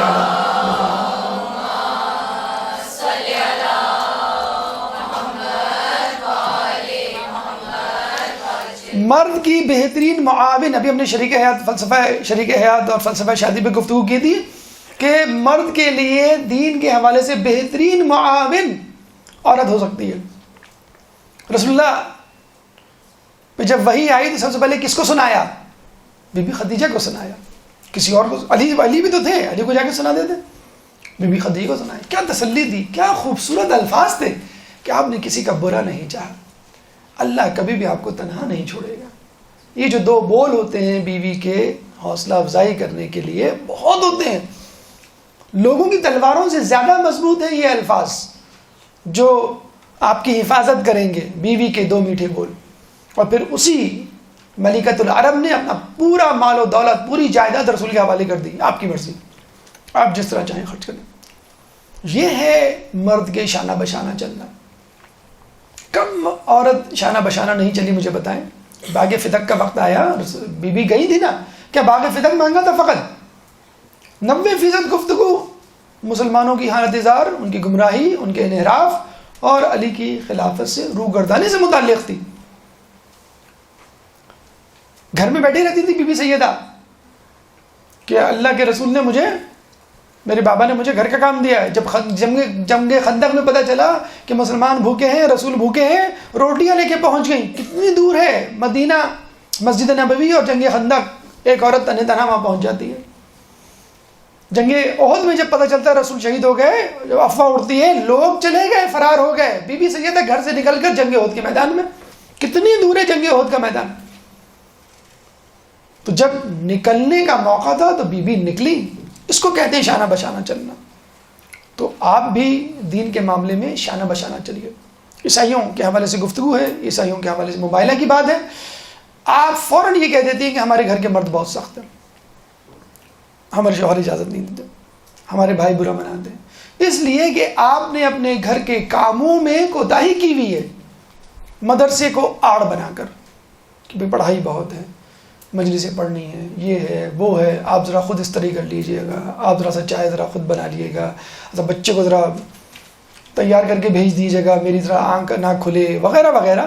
تو وہ مرد بھی سمجھ جائے گا نا کہ ان کے انداز میں جو تبدیلی آئی ہے، خدمت میں جو کمی واقع ہوئی ہے، مدرسے جانے کی وجہ سے ہوئی ہے، دیندار بننے کی وجہ سے ہوئی ہے۔ امام کے پاس وہ شخص آیا، کہنے لگا کہ مجھے، میری ماں عیسائی ہے، میں تو مسلمان ہو گیا ہوں، ماں عیسائی ہے، کیا کروں؟ انہوں نے کیا کہا؟ کہہ سکتے تھے کیپ دا ڈسٹینس، فاصلہ رکھنا ذرا، یہ نہ ہو کہ وہ تمہیں دوبارہ عیسائی کر لے، فاصلہ رکھنا ذرا، یہ نہ ہو کہ وہ تمہیں ورغلا دے، نہیں، اس سے اور قریب ہو جاؤ۔ کس سے؟ عیسائی سے، عیسائی ماں سے اور قریب ہو جاؤ۔ جب تم عیسائی تھے اس وقت نہیں تھے نا اتنا قریب، اب اور قریب ہو جاؤ، خدمت کرو اس کی۔ اور کچھ بھی نہیں کہا، کچھ بھی نہیں کہا امام نے۔ وہ گیا خدمت کرنے لگا، ماں نے پوچھا خیریت تو ہے، تجھ میں ایسی تبدیلی کیا آ گئی؟ کہ میں مسلمان ہو گیا ہوں۔ مسلمان ہو گیا ہے تو کیا مسلمان بیٹے اپنی ماؤں کی زیادہ خدمت کرتے؟ کریں ہاں، کہنا بس ٹھیک ہے، پھر میں بھی مسلمان ہو جاتی ہوں۔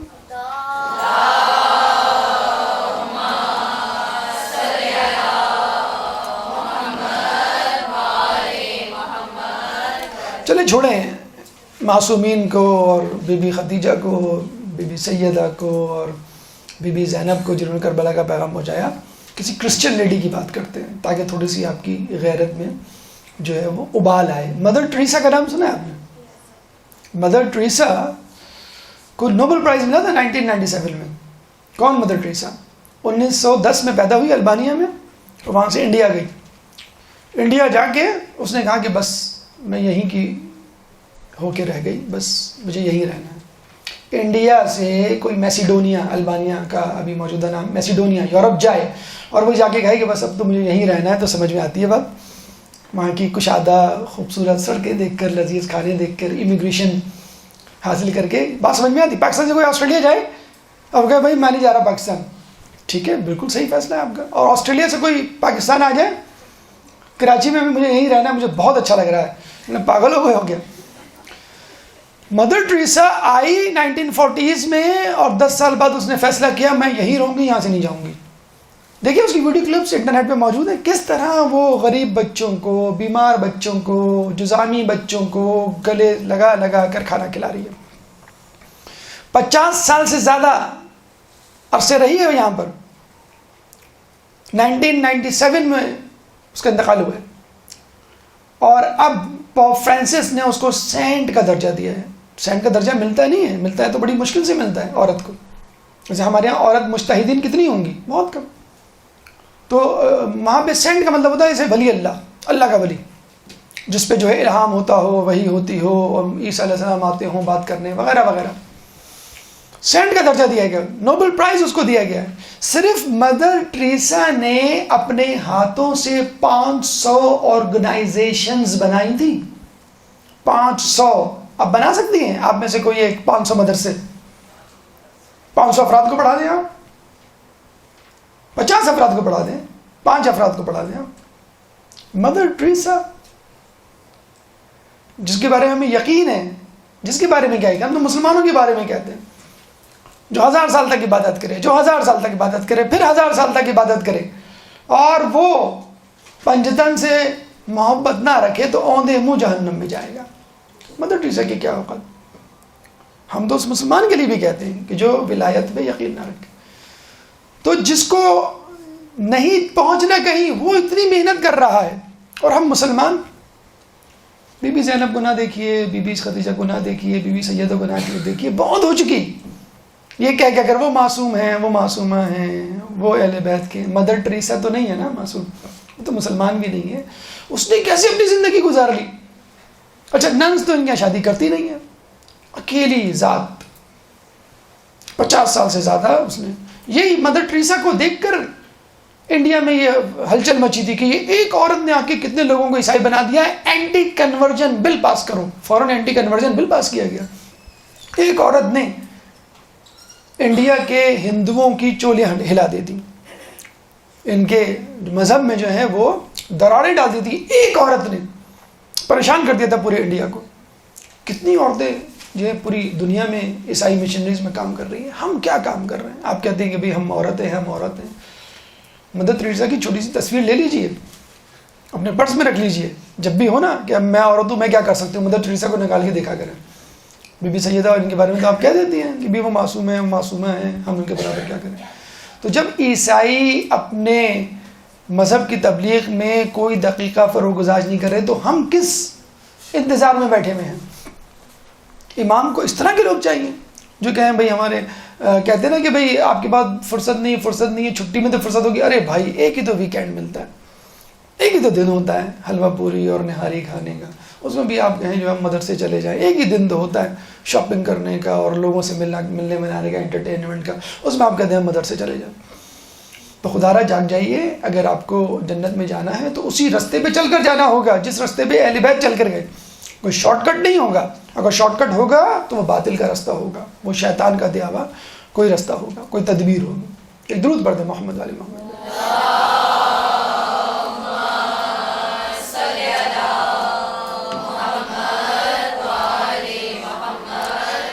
ہماری گفتگو کا تیسرا مرحلہ دلائل کی اہمیت. یہ تیسرا پیغام ہے مباہلہ کا. دیکھیے آج کل مسلمانوں پہ بہت آسانی کے ساتھ ایک لیبل لگا دیا جاتا ہے. کون سا لیبل؟ دہشت گردی کا، تشدد پسندی کا، کہ یہ جو ہے ٹیرورسٹ ہیں، یہ جو ہے ایکسٹریمسٹ ہیں. اور اب تو ماشاءاللہ یو این او میں بڑی تقریر کی تیاری کر کے گئے تھے ہمارے پرائم منسٹر. پتہ چلا کہ ان لوگوں نے آ کے روسٹرم پہ کہہ دیا پاکستان از اے ٹیرورسٹ اسٹیٹ، ڈکلیئر کریں آپ.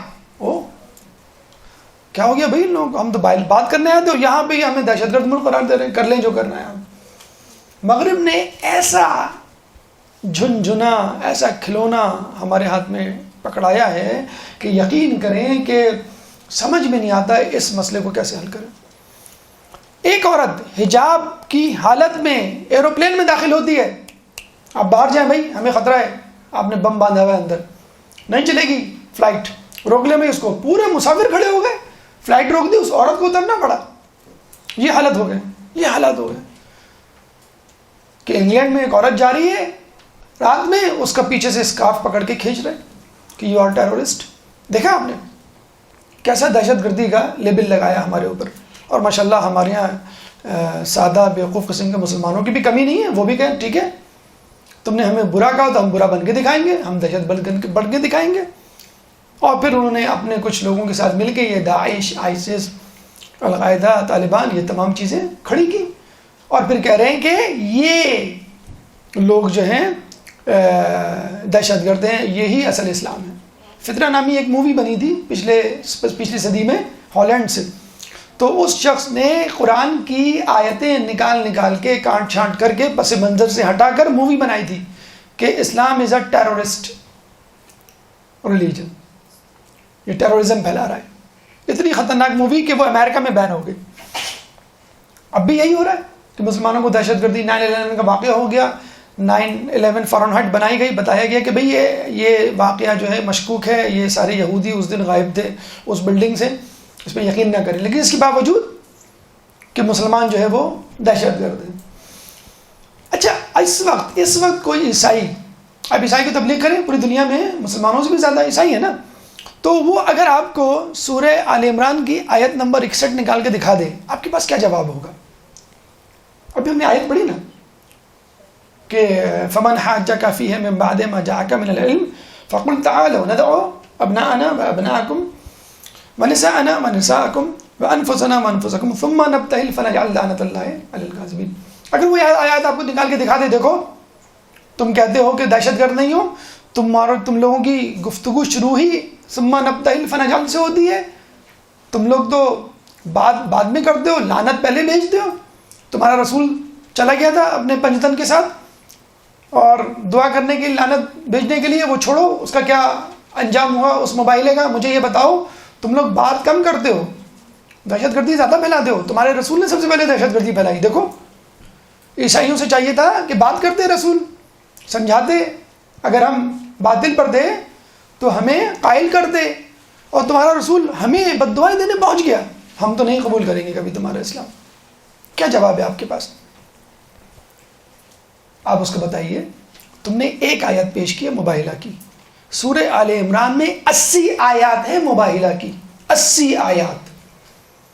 یہ جو مباہلہ سے پہلے کے جو حالات ہیں، کبھی آپ سنیں صادق صاحب کے 7 لیکچرز ہیں حیات القلوب میں، صفحے کے صفحے بھرے ہوئے، کہ مباہلے سے پہلے کیا ہوا تھا؟ مناظرہ. مباہلے سے پہلے کیا ہوا تھا؟ مباحثہ. مباہلے سے پہلے کیا ہوا تھا؟ مذاکرہ، مصالحہ. یہ تمام چیزیں جب ہو گئیں، لاتوں کے بت باتوں سے نہیں مانیں گے، گھی سیدھی انگلیوں سے نہیں نکلے گا. پھر اللہ نے کہا ثم نبتہل فنجعل، تم نہیں باز آؤ گے.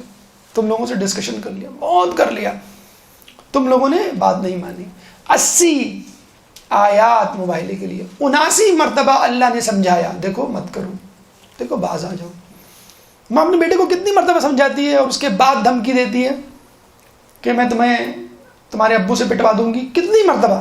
1 2 3 4 5 10 مرتبہ. 10 مرتبہ بھی شاید ماں نہیں، 2-3 مرتبہ ماں کہتی ہوگی تو بیٹا خاموش ہو جاؤ، مجھے جو ہے وہ یہ ٹی وی پہ ڈرامہ دیکھنے دو، میں نے تمہارے ابو سے شکایت کر دوں. مثلا کوئی بھی آپ مثال دے دیں، وہ تو ہمارے منہ سے نکل گیا.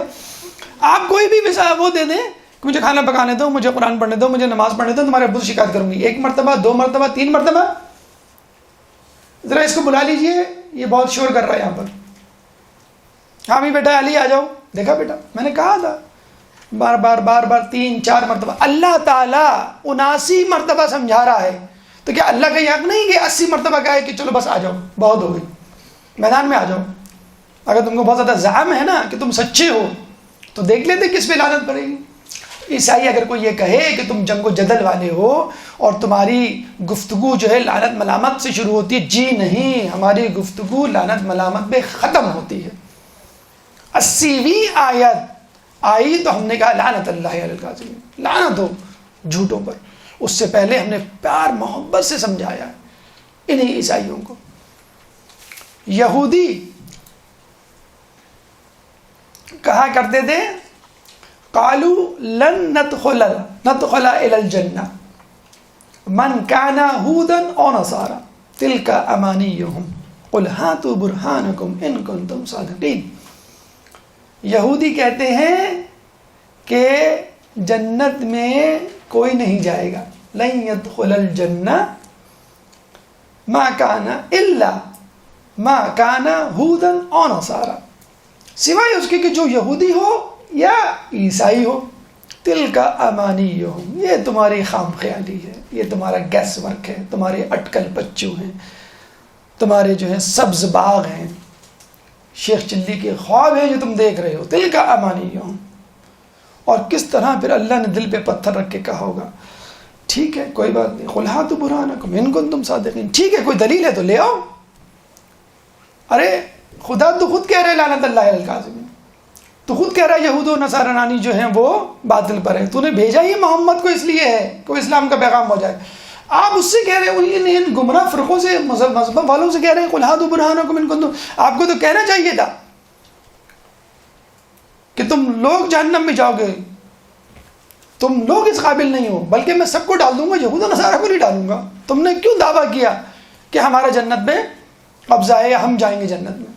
اللہ اس موقع پر بھی اپنے غصے کو کنٹرول کر کے، یہ میسیج ہے اللہ کا ہمارے لیے کہ کوئی بیوقوف دشمن اہل بیت آپ کے سامنے کھڑا ہو کے کہے کہ میں مسلمان ہوں تم کافر ہو، تب بھی تم مسکرا کے کہنا قل ہاتوا برہانکم ان کنتم صادقین. آپ کے پاس کوئی دلیل ہے تو پیش کیجئے. اللہ جب یہود و نصارہ کی بات سن رہا ہے اور غور سے سن رہا ہے، ٹھنڈے دل سے سن رہا ہے، اور کہہ رہا ہے کہ تم دلیل ہو تو لے کر آ جاؤ، تو آپ کو بھی چاہیے دلیل پیش کریں. تو یہ جو ہمارے خلاف پروپیگنڈا ہے ایکسٹریمزم کا جو کر رہے ہیں ان کو دہشت گردی مبارک. کوئی ایک تنظیم، کوئی ایک شخص، کوئی ایک مکتبہ فکر مذہب تشیع میں سے نہیں ملے گا جو ان کو سپورٹ کرتا ہو.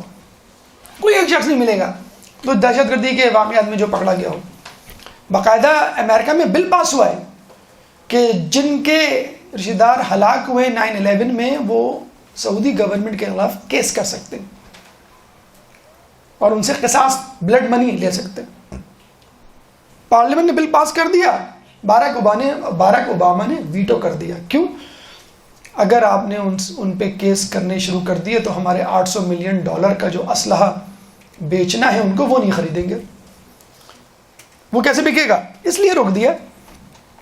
اور سعودی گورنمنٹ خود کہہ رہی ہے کہ کیا نام کہ ہماری جو انویسٹمنٹ ہے امریکہ سے وہ ہم نکال لیں گے. تو آپ نے دیکھا کہ کس طرح جو ہے وہ ایکسٹریمزم کا لیبل لگا کے آپ کو بیوقوف بنایا جا رہا ہے. آپ کو فرسٹ ورلڈ وار کیا مسلمز اور کرسچینٹی کے درمیان ہوئی تھی؟ سیکنڈ ورلڈ وار کیا مسلمز اور جوڈزم کے ماننے والوں کے خلاف ہوئی تھی؟ ہولوکاسٹ کیا مسلمانوں نے کیا تھا؟ کروڑوں لوگ لقمہ اجل بنے، کروڑوں لوگ اس first world war, second world war اور دیگر میں. کیا کوئی مسلمان شامل تھا؟ ویتنام میں کیا مسلمان تھے؟ مسلمانوں پہ آپ نے لیبل لگایا ہے کہ ان کو کسی طرح دہشت گرد قرار کیا جائے، ان کو بار بار قاتل، چور، ڈکیت اور دہشت گرد کہا جائے تاکہ یہ مجبور ہو جائیں. ہاں ٹھیک ہے، اگر مجھے دہشت گرد کہہ رہے ہو تو میں ہوں، حالانکہ نہیں ہے. اور جہاں تک یہ بات ہے دلیل کی، تو مجھے بتائیے خدا سے زیادہ کون قادر ہوگا یہود و نصارہ اور اپنے نافرمانوں کو سزا دینے پر؟ خدا کہہ رہا ہے قُلْ هَاتُوا بُرْهَانَكُمْ إِن كُنتُمْ صَادِقِينَ کہ اگر تم اپنی بات میں سچے ہو تو دلیل لے کر آؤ. ایک درود پڑھ دیں محمد والے محمد.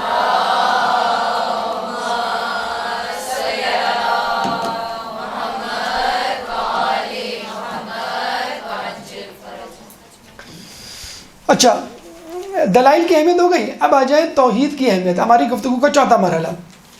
دیکھیں اصل جو بون آف کنٹینشن تھی، جو ایشو تھا، جو کور پرابلم تھا، وہ توحید کا تھا. آپ نے سنا ہوگا کہ وہ کہتے تھے عیسیٰ علیہ السلام کا کوئی باپ نہیں تھا. اب یا تو دو باتیں ہیں، یا تو ولد الزنا مان لیں ان کو نعوذ باللہ، یا پھر خدا کا بیٹا. اول الذکر قابل قبول نہیں، وہ بہت پائس تھی، معصومہ تھی بی بی مریم، تو یہ اللہ کے بیٹے ہوئے. بہت کلیئر کٹ جواب تھا اس کا. رسول اللہ دے سکتے تھے، رسول اللہ نے کہا کہ میں کل جواب دوں گا. یہ بھی ہمارے لیے ایک میسج ہے. اگر بات معلوم نہ ہو یا بہت اہم بات ہو اور آپ کو خطرہ ہو کہ میں بات اگر غلطی ہو گئی تو بہت بڑا مسئلہ ہو سکتا ہے حلال حرام کا، تو آپ خاموش ہو جائیے، میں پوچھ کے بتاؤں گا. اگلے دن رسول اللہ کے پاس وحی آئی، رسول اللہ واپس آئے. اِنَّا مَثَلَ عِيسَىٰ عِنْدَ اللَّهِ كَمَثَلِ آدَمَ، سورہ آل عمران آیت نمبر 59. اِنَّ مَثَلَ عِيسَىٰ عِنْدَ اللَّهِ كَمَثَلِ آدَمَ، عیسیٰ کی مثال اللہ کے نزدیک آدم کی سی ہے. خلقه من تراب ثم قال كن فيكون، ہم نے اسے تراب سے پیدا کیا، مٹی سے، اور پھر کہا ہو جا، اور وہ ہو گیا. الحق کو، اب یہ 60ویں آیت، 60th آیت. الحق من ربک، حق تمہارے رب کی طرف سے. کس کی طرف اشارہ کر رہا ہے اللہ؟ یہودیوں کی طرف، عیسائیوں کی طرف، مشرکوں کی طرف؟ جی نہیں، رسول کی طرف. سنیے جملہ کیا کہہ رہا ہے اللہ، بڑے سخت جملے اللہ نے 2-3 موقع پہ کہیں. اس وَإِن لَمْ تَفْعَلْ فَمَا بَلَّغْتَ رِسَالَتَهُ، وہ والا جملہ کہا تھا فَاسْتَقِمْ كَمَا أُمِرْتَ، استقامت کا مظاہرہ کرو جیسا کہ کہا گیا ہے. یہ بھی بڑا ایک سخت جملہ تھا سورہ ہود کا. رسول نے کہا تھا سورہ ہود نے مجھے بوڑھا کر دیا. یہ بھی ایک بڑا سخت جملہ. الحق من ربک، حق تمہارے رب کی طرف سے. فَلَا تَكُن مِّنَ الْمُمْتَرِينَ، اور تم شک کرنے والوں میں سے نہ ہو جا. اے اللہ تو کس کو کہہ رہا ہے شک کرنے کا؟ رسول کو جو رحمت للعالمین ہے، جس نے تجھ سے دو بدو بات کی، جنت دوزخ کو اپنی آنکھوں سے دیکھا، جس میں جبرائیل اترتے ہیں، تو ان کو کہہ رہا ہے کہ تم شک مت کرنا. بتانے کے لیے کہ اتنی ازہر من الشمس بات ہے کہ تم بھی ہوشیار رہنا اس بات میں. تو اگر تم نہیں شک کرنا تو اور لوگوں تو بدرجہ اولا شک نہیں کرنا چاہیے. فلا تکم من الممترین، اور تم شک کرنے والے میں سے نہیں ہو جانا. اور جب یہ بات کہہ دی پھر کہا فمن حاجک فیہ من بعد من العلم، جو ہے نا من العلم، اس علم کے بعد، اس علم کے آ جانے کے بعد تم سے کٹ حجتی کرے تو کون سا علم؟ یہ والا، انا مثل عیسی عند اللہ کمثل آدم خلقہ من تراب ثم قال کن فیکون. اس علم کے بعد یہ جو آیت ہے، تو اللہ تعالیٰ نے 80 آیت میں ایکسپلین کیا توحید کو، اللہ تعالیٰ نے ایکسپلین کیا دلائل کو. اچھا ابھی جو ہم نے بات کی کہ توحید جو اصل ایشو تھا، تو اس میں سورہ آل عمران کی آیت نمبر 64 میں اس توحید کا تذکرہ اللہ تعالیٰ نے بہت لطیف پیرائی میں اور بہت وضاحت کے ساتھ کیا ہے. اس سے پہلے جو دعوت تبلیغ کے حوالے سے ہم نے آیت پڑھی تھی، آپ کے سامنے کیا پڑھی تھی کہ قل یا اہل الکتاب تعالوا، تعالوا کے بعد ندعو نہیں آیا، ابناءنا نہیں آیا، سختی والا لہجہ نہیں آیا. تعالوا کا مطلب یہ نہیں ہوتا ہے ہر مرتبہ سختی. باپ اپنے بیٹے کو بلاتے ہیں آ جاؤ بیٹا ادھر آ جاؤ، ابو آ گئے بس ڈنڈا لے کے بیٹے، نہیں بیٹا میں آپ کے لیے آئس کریم لے کر آیا ہوں. سو تعالوا الی کلمۃ سواء بینا و بینکم، کہ اہل کتاب آؤ اس کلمے کی طرف جو تمہارے ہمارے میں مشترکہ ہے. یہ ہم نے آیت ادھوری چھوڑ دی تھی پہلے، اب اس کو مکمل کرتے ہیں. کون سا کلمہ مشترکہ ہے؟ اللہ نعبد الا اللہ، کہ ہم اللہ کے سوا کسی کی عبادت نہیں کریں گے. ولا نشرک بہ شیئا، اور اس میں کسی کو شریک نہیں ٹھہرائیں گے. ولا یتخذ بعضنا بعضا اربابا من دون اللہ، اور ہم میں سے کوئی اللہ کو چھوڑ کر ایک دوسرے کو خدا نہیں بنائے گا. آپ نے دیکھا اللہ نے توحید کا تذکرہ کس طرح کیا ہے. پہلی مرتبہ کہا ہے اللہ نعبد الا اللہ، کہ ہم اللہ کے سوا کسی کی عبادت نہیں کریں گے. کافی تھا، انف، اچھی طرح ایکسپلین کر دیا اللہ. اب مزید وضاحت کی کیا؟ نہیں، بہت امپورٹنٹ بات ہے. لیٹ می سے اٹ ان اندر وے، ایک اور طریقے سے اس بات کو سن لیں آپ. ولا نشرک بہ شیئا، اور اس میں کسی کو شریک بھی نہیں ٹھہرائیں گے. اچھا دوسری مرتبہ دوسرے انداز سے، ٹھیک ہے کافی ہے؟ نہیں، ایک اور انداز سے مجھے سمجھانے دو. ایک اور قسم کا شرک ہوتا ہے جو لوگ کرتے ہیں اور سمجھتے نہیں ہیں شرک ہے. کون سا شرک ہے؟ ولا یتخذ بعضنا بعضا اربابا من دون اللہ، اور ہم میں سے کوئی ایک دوسرے کو خدا کو چھوڑ کر ایک دوسرے کو خدا نہیں بنائے گا. فَإِن تَوَلُّوا، اور اگر کوئی ایسا کرے، کیونکہ جو لوگ تھے وہاں پہ وہ روگردانی کرتے تھے، تو اگر کوئی کہے فَقُولُوا اشْهَدُوا بِأَنَّا مُسْلِمُونَ، تو ان سے کہنا، گواہ رہنا کہ میں مسلمان ہوں، تمہاری طرح نہیں ہوں.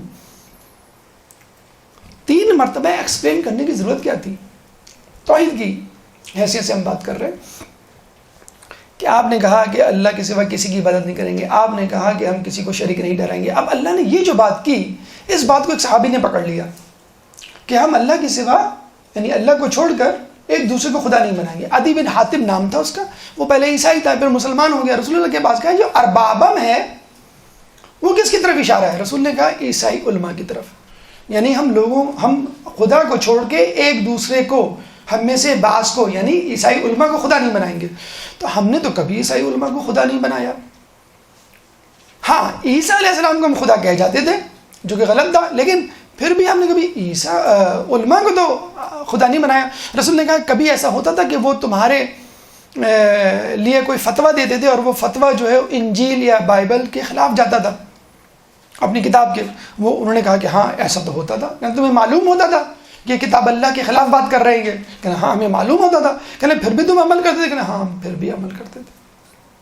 تم کو معلوم ہوتا تھا کہ خدا کے خلاف بات کر رہے ہیں، خدا کے برخلاف جا رہے ہیں، پھر بھی کہنا ہاں ہم پھر بھی عمل کرتے تھے. کہنے بس یہی ہے خدا کے مقابلے میں ایک دوسرے کو خدا بنانا، انسانوں میں سے خدا بنانا. اب مجھے آپ یہ بتلائیے تھوڑی دیر رک کے، یہ جو فرقے بنتے ہیں وہ کیوں بنتے ہیں؟ کیا یہودیوں میں 71 فرقے جو وجود میں آئے توریت نے بنائے؟ توریت نے کہا کہ 71 طریقے سے عبادت نہیں. کیا عیسائیوں میں جو 72 فرقے بنے وہ انجیل نے بنائے کہ بھئی اس طرح بھی کر لو، اس طرح بھی کر لو، اس طرح بھی کر لو؟ کیا مسلمانوں میں جو 73 فرقے ہیں وہ قرآن نے بنائے؟ قرآن نے تو نہیں بنائے. کس نے بنائے؟ جس نے قرآن کو پڑھ کے سمجھایا ان لوگوں نے بنائے. کیوں؟ کہ انہوں نے غلط سمجھایا، اپنا قیاس کیا. جو تفسیر تھی وہ نہیں بیان کی. مولا علی لائے تھے نا تفسیر لکھ کر قرآن کی, 6 مہینے جو بالکل رو پہنچ رہے تھے, گھر میں تنہا رہے تھے, لے کر آئے تھے, دیکھو میں نے ہر آیت کو اس کی تنزیل, اس کے اشارے, تفصیل کے ساتھ جمع کر لیا ہے. لوگوں نے کہا ہمیں تمہارا قرآن نہیں چاہیے. تو علی نے کہا کہ اب تم اسے کبھی نہیں دیکھ سکو گی. اس کا مطلب یہ نہیں ہے کہ اب کوئی بھی صراط مستقیم پہ نہیں ہوگا. علی نے جگہ صفین پہ کہہ دیا تھا مسلمانوں میں 73 فرقے ہو کے رہیں گے, جس طرح یہودیوں میں 71, عیسائیوں میں 72, اسی طرح مسلمانوں میں 73. بدترین فرقہ وہ ہوگا جو میرا دشمن ہوگا. الٹا کر لیجئے, جو بہترین فرقہ ہوگا وہ علی کا دوست ہوگا.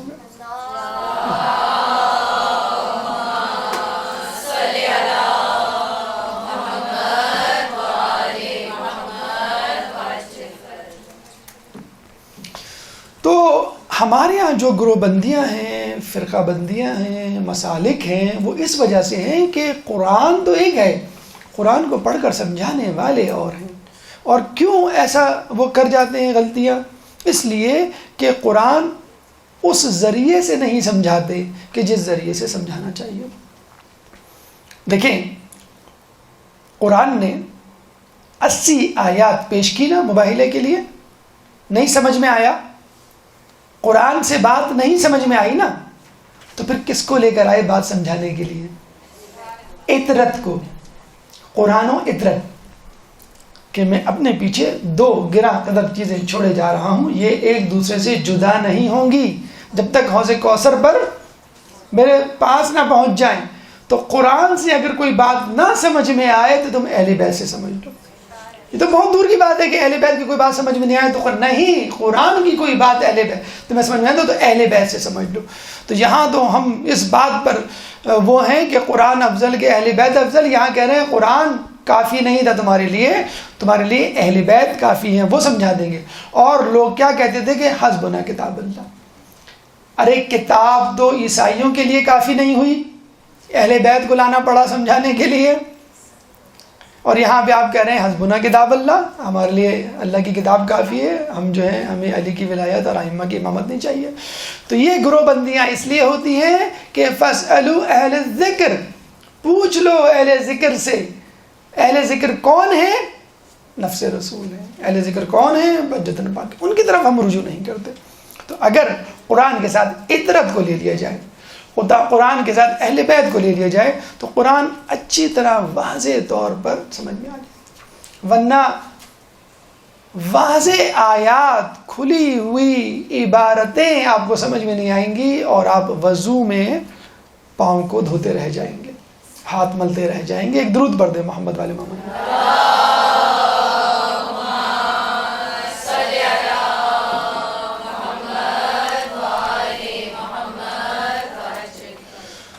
تو ہم نے پہلا پیغام آپ کو پہنچایا علم دین کی اہمیت, دوسرا پیغام آپ کو پہنچایا علم دین میں عورتوں کی, تبلیغ دین میں عورتوں کی اہمیت, تیسرا پیغام آپ کو پہنچایا دلائل کی اہمیت, چوتھا پیغام آپ کو پہنچایا کہ توحید کی اہمیت, پانچواں پیغام ایمان باللہ. دیکھیں جتنی بھی گفتگو ہو رہی ہے ایمان کو بڑھانے کے لیے تو ہو رہی ہے. اور رسول اللہ کا ایمان ایسا تھا کہ اللہ نے یہ نہیں کہا فنسأل نبتہل فنجعل, فنسأل کا لفظ نہیں استعمال کیا, فنجعل, کہ ہم قرار دیں کس پر؟ جھوٹوں پہ اللہ کی لعنت. یعنی لعنت ہمارے ہاتھ میں ہے اور ہم کسی پہ بھی ڈال دیں. ہم اللہ سے دعا نہیں کریں گے اللہ جو جھوٹا اس پہ لعنت دے, نہیں, ہم یہ کہیں گے جو جھوٹا ہے اس پہ لعنت آ جائے, یعنی گویا ہمارے قبضے میں ہے. فنجعل لعنت اللہ علی الکاذبین, فنجعل لعنت اللہ کہنا چاہیے تھا. اے اللہ ہم تو اس سے سوال کرتے ہیں کہ لعنت بھیج دے, نہیں, فنجعل, تمہارے ہاتھ میں ہے لعنت. جیسے پانی کا گلاس میرے ہاتھ میں, میں کسی پہ پانی پھینک دوں, لعنت میرے ہاتھ میں کسی پہ بھی پھینک دوں. اگر تم کو اپنے اوپر زعم ہے کہ تم سچے ہو تو یقیناً اللہ کی رضا تمہارے ہاتھ میں ہوگی, اس لیے فنجعل کا لفظ استعمال کیا. اور یہ وہی ایمان ہے کہ جس کو اپنے دل میں رکھتے ہوئے رسول کے جد ابراہیم آتش نمرود میں کود پڑے. یہ وہی ایمان ہے کہ جس کو ابراہیم کے جد نوح اپنے دل میں لیتے ہوئے کشتی میں سوار ہوئے کہ اللہ مجھے بچا لے گا اور تمام جو ہے دنیا چاہے ڈوب جائے میں بچ جاؤں گا. تو جس طرح نوح کی کشتی میں بیٹھنے والے بچ گئے، اسی طرح اہل بیت کی کشتی میں بیٹھنے والے بھی بچ جائیں گے. درود پڑھ دیں محمد والے محمد.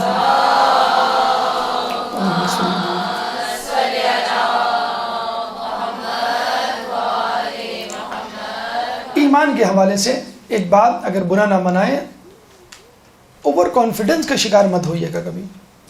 ہم کس کا انتظار کر رہے ہیں؟ امام زمانہ کا. ٹھیک یاد رکھیے گا اس بات کو. نجران کس کا انتظار کر رہے تھے؟ رسول کا.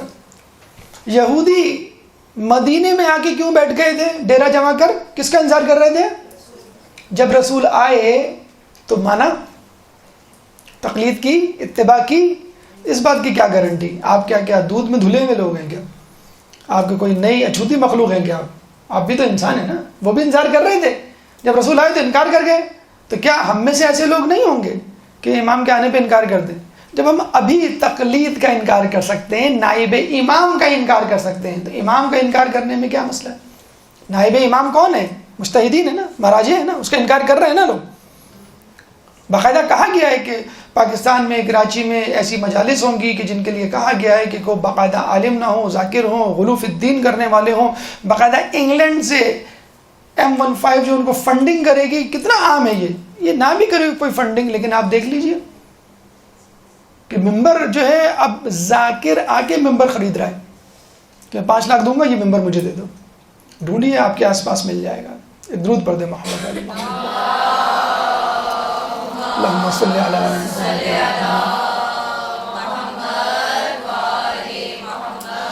تو اس ایمان کا صحیح استعمال کیجئے، تجدید ایمان کرتے رہیے، ورنہ یہ ممکن ہے. روایتوں میں آیا ہے کہ جب امام اور سید حسنی کا لشکر آمنے سامنے ہوں گے، سید حسنی امام سے معجزات طلب کریں گے، امام معجزات دکھائیں گے تو سید حسنی کے ساتھ بہت سارے لشکری منحرف ہو جائیں گے کہ امام نہیں ہے، جادوگر. آپ کو واقعہ سنا ہے نا علی علیہ السلام کے زمانے میں کوفے میں جو 73 لوگ تھے، جب معجزات دکھانے کہا، رسول علی نے کہا کہ تم برداشت نہیں کرو گے، نہیں دکھائیے. 71 لوگ جب واپس آئے، مسجد میں نماز پڑھی، پھر دوبارہ وہی معجزہ، ایک جو تھا وہ بھی صرف ایک باقی رہ گیا. اس بات کی کیا گارنٹی؟ چھٹے امام جعفر صادق علیہ السلام. اللہم صلی علی محمد.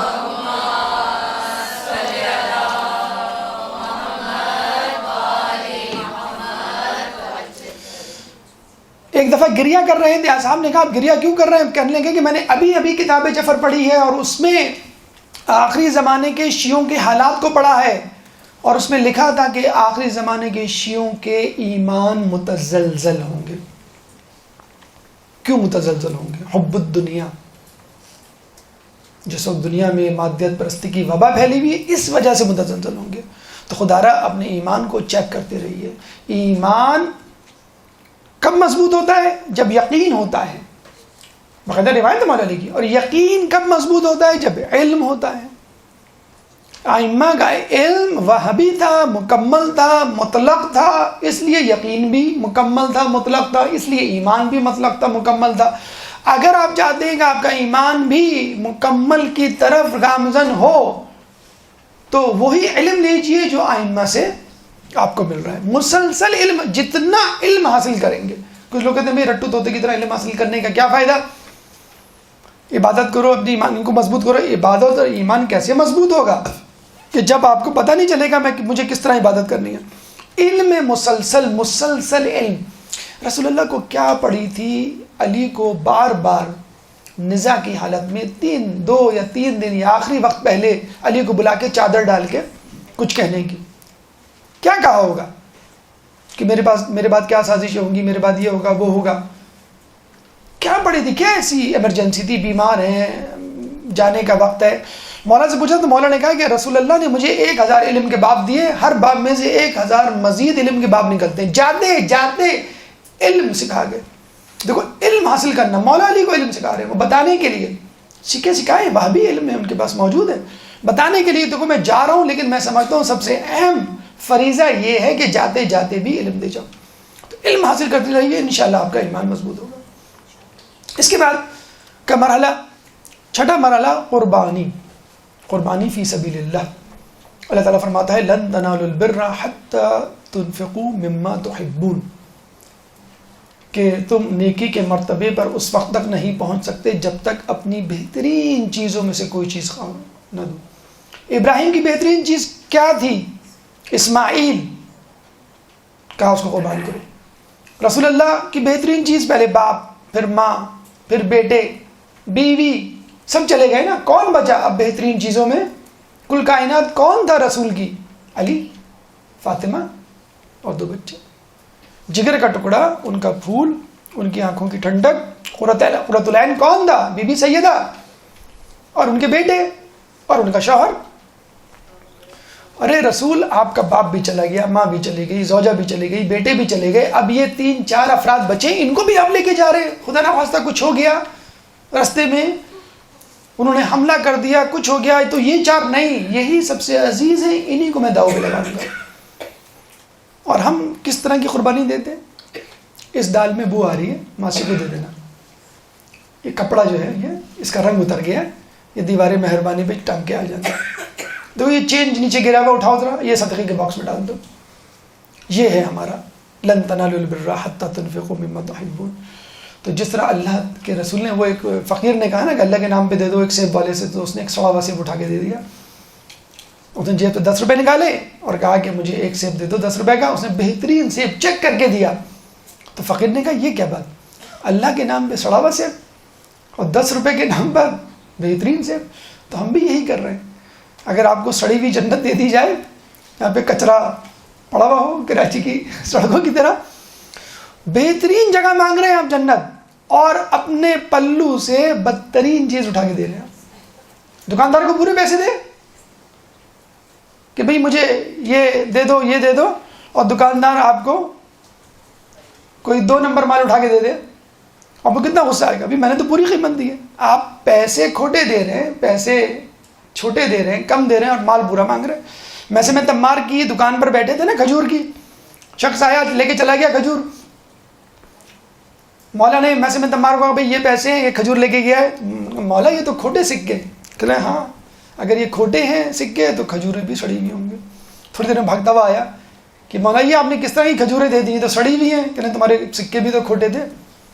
تو سڑی ہوئی عبادت کریں گے کہ فویل للمصلین الذین هم عن صلاتهم، وائے ہو ان نمازیوں پہ جو اپنی نماز میں الکساتے ہوئے آتے ہیں۔ وہ بچوں نے اسکٹ بنایا تھا کہ ایک آدمی کو جو پکڑ کے لایا جا رہا تھا، اس کو خوب مارا جا رہا تھا، پھر دوزخ میں ڈالا جا رہا تھا، خوب اچھی طرح اس پہ مار کٹائی ہو گئی، اس کی سر پٹول ہو گیا، ناک سے خون نکل گیا، ہڈی پسلی ایک ہو گئی۔ جب جہنم میں ڈالنے لگے تو اس وقت بھاگتا ہوا ایک شخص نورانی چہرے والا آیا، اس کو چھوڑ دو، کہ تم کون ہو؟ میں اس کی نماز ہوں۔ تو فرشتوں تو نے چھوڑ دیا۔ تو اس نے کہا یار ایک عجیب آدمی ہو تم، اتنا سر پٹول ہو گئی، اتنا خون بہہ گیا اور ہڈی پسلی ایک ہو گئی، اب تم آ رہے ہو اتنی دیر میں، پہلے نہیں آ سکتے تھے جب انہوں نے پکڑا تھا؟ کہ تم نماز بھی تو دیر میں پڑھتے تھے، میں وہی تو نماز ہوں جو تم دیر میں پڑھتے تھے۔ تو تھوڑی بہت کٹائی یا مار پیٹ برداشت کرنی پڑ جائے گی اگر آپ نے اپنی نیکیوں میں جو ہے وہ دیر کر دی، تاخیر کر دی۔ تو یہ بہرحال پیغام ہے۔ اس کے بعد ایک درود پڑھ دیں محمد والے محمد۔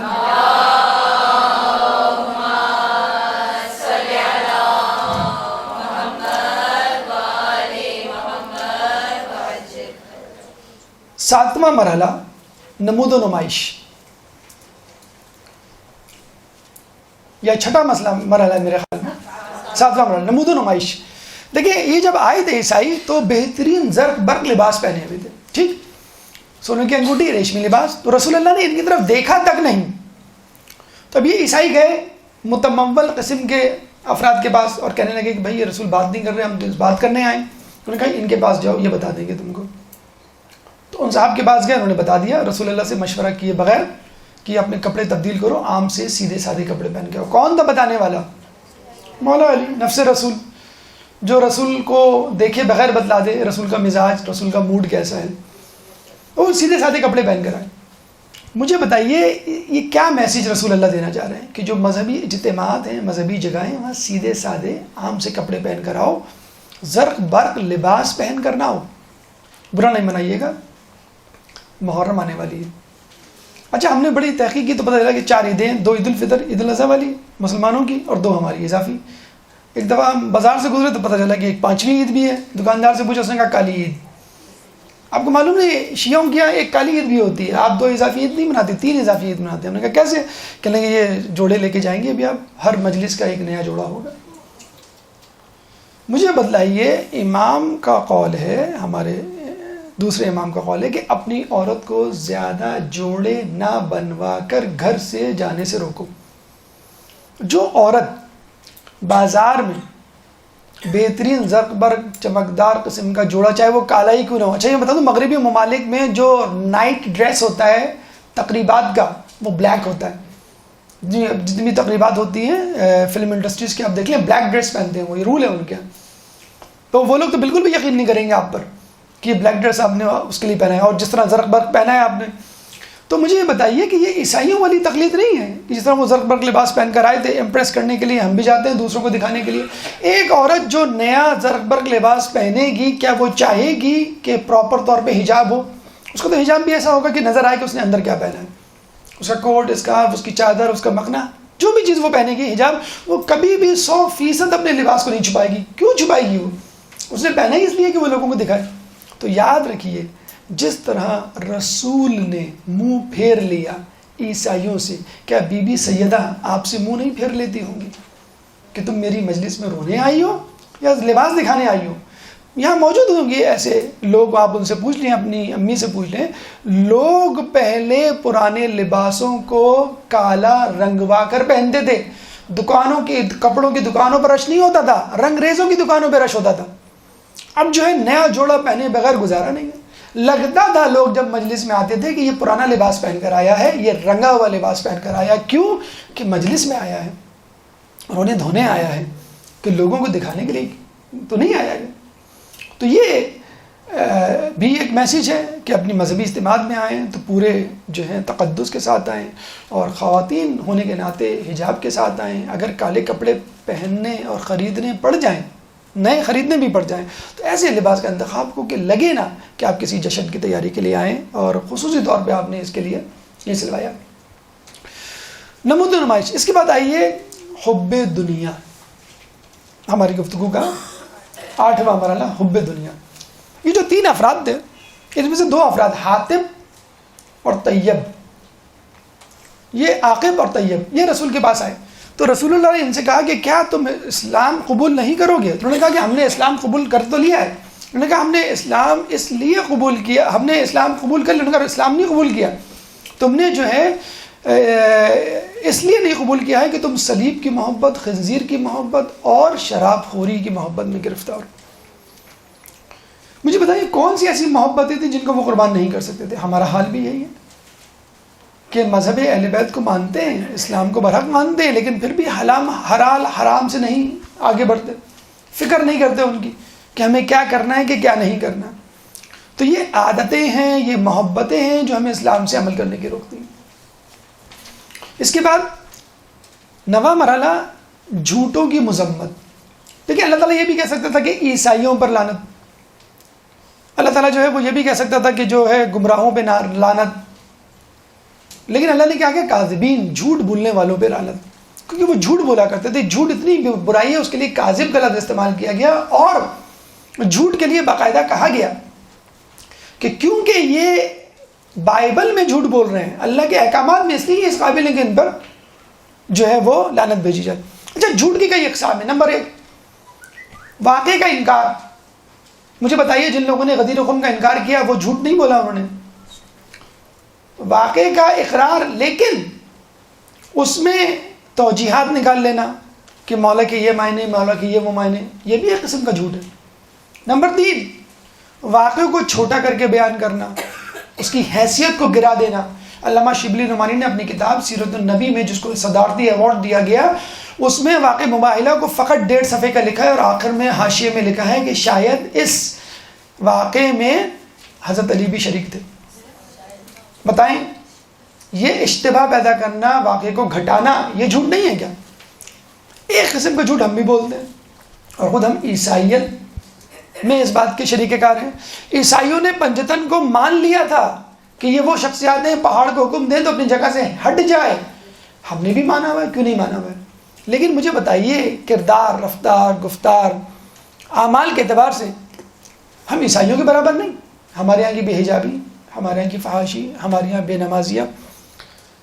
نمازی لوگ، ہمارے یہاں حرام کھانے والے لوگ، ہمارے یہاں جھوٹ بولنے والے لوگ، اخلاقیات سے گری ہوئی حرکتیں کرنے والے لوگ، اگر دیکھا جائے بنحیث المجموعی ہم شاید ان سے بھی پیچھے ہیں، حالانکہ وہ بھی پنجتن کو مانگتے تھے، ہم بھی، تو ہم اور وہ برابر ہیں اس منافقت میں.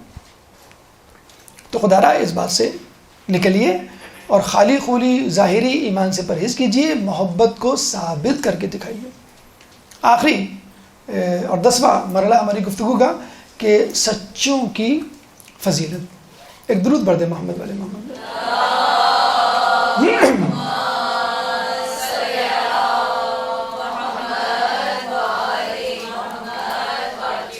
دیکھیے یہ جو آیت ہے، جیسے ہم نے بتایا کہ علی کی فضیلت تمام مصحف پہ ثابت کرتی ہے، واقعی ایک ایسی آیت ہے کہ جو غدیر خم کا ایک وضاحت نامہ ہے.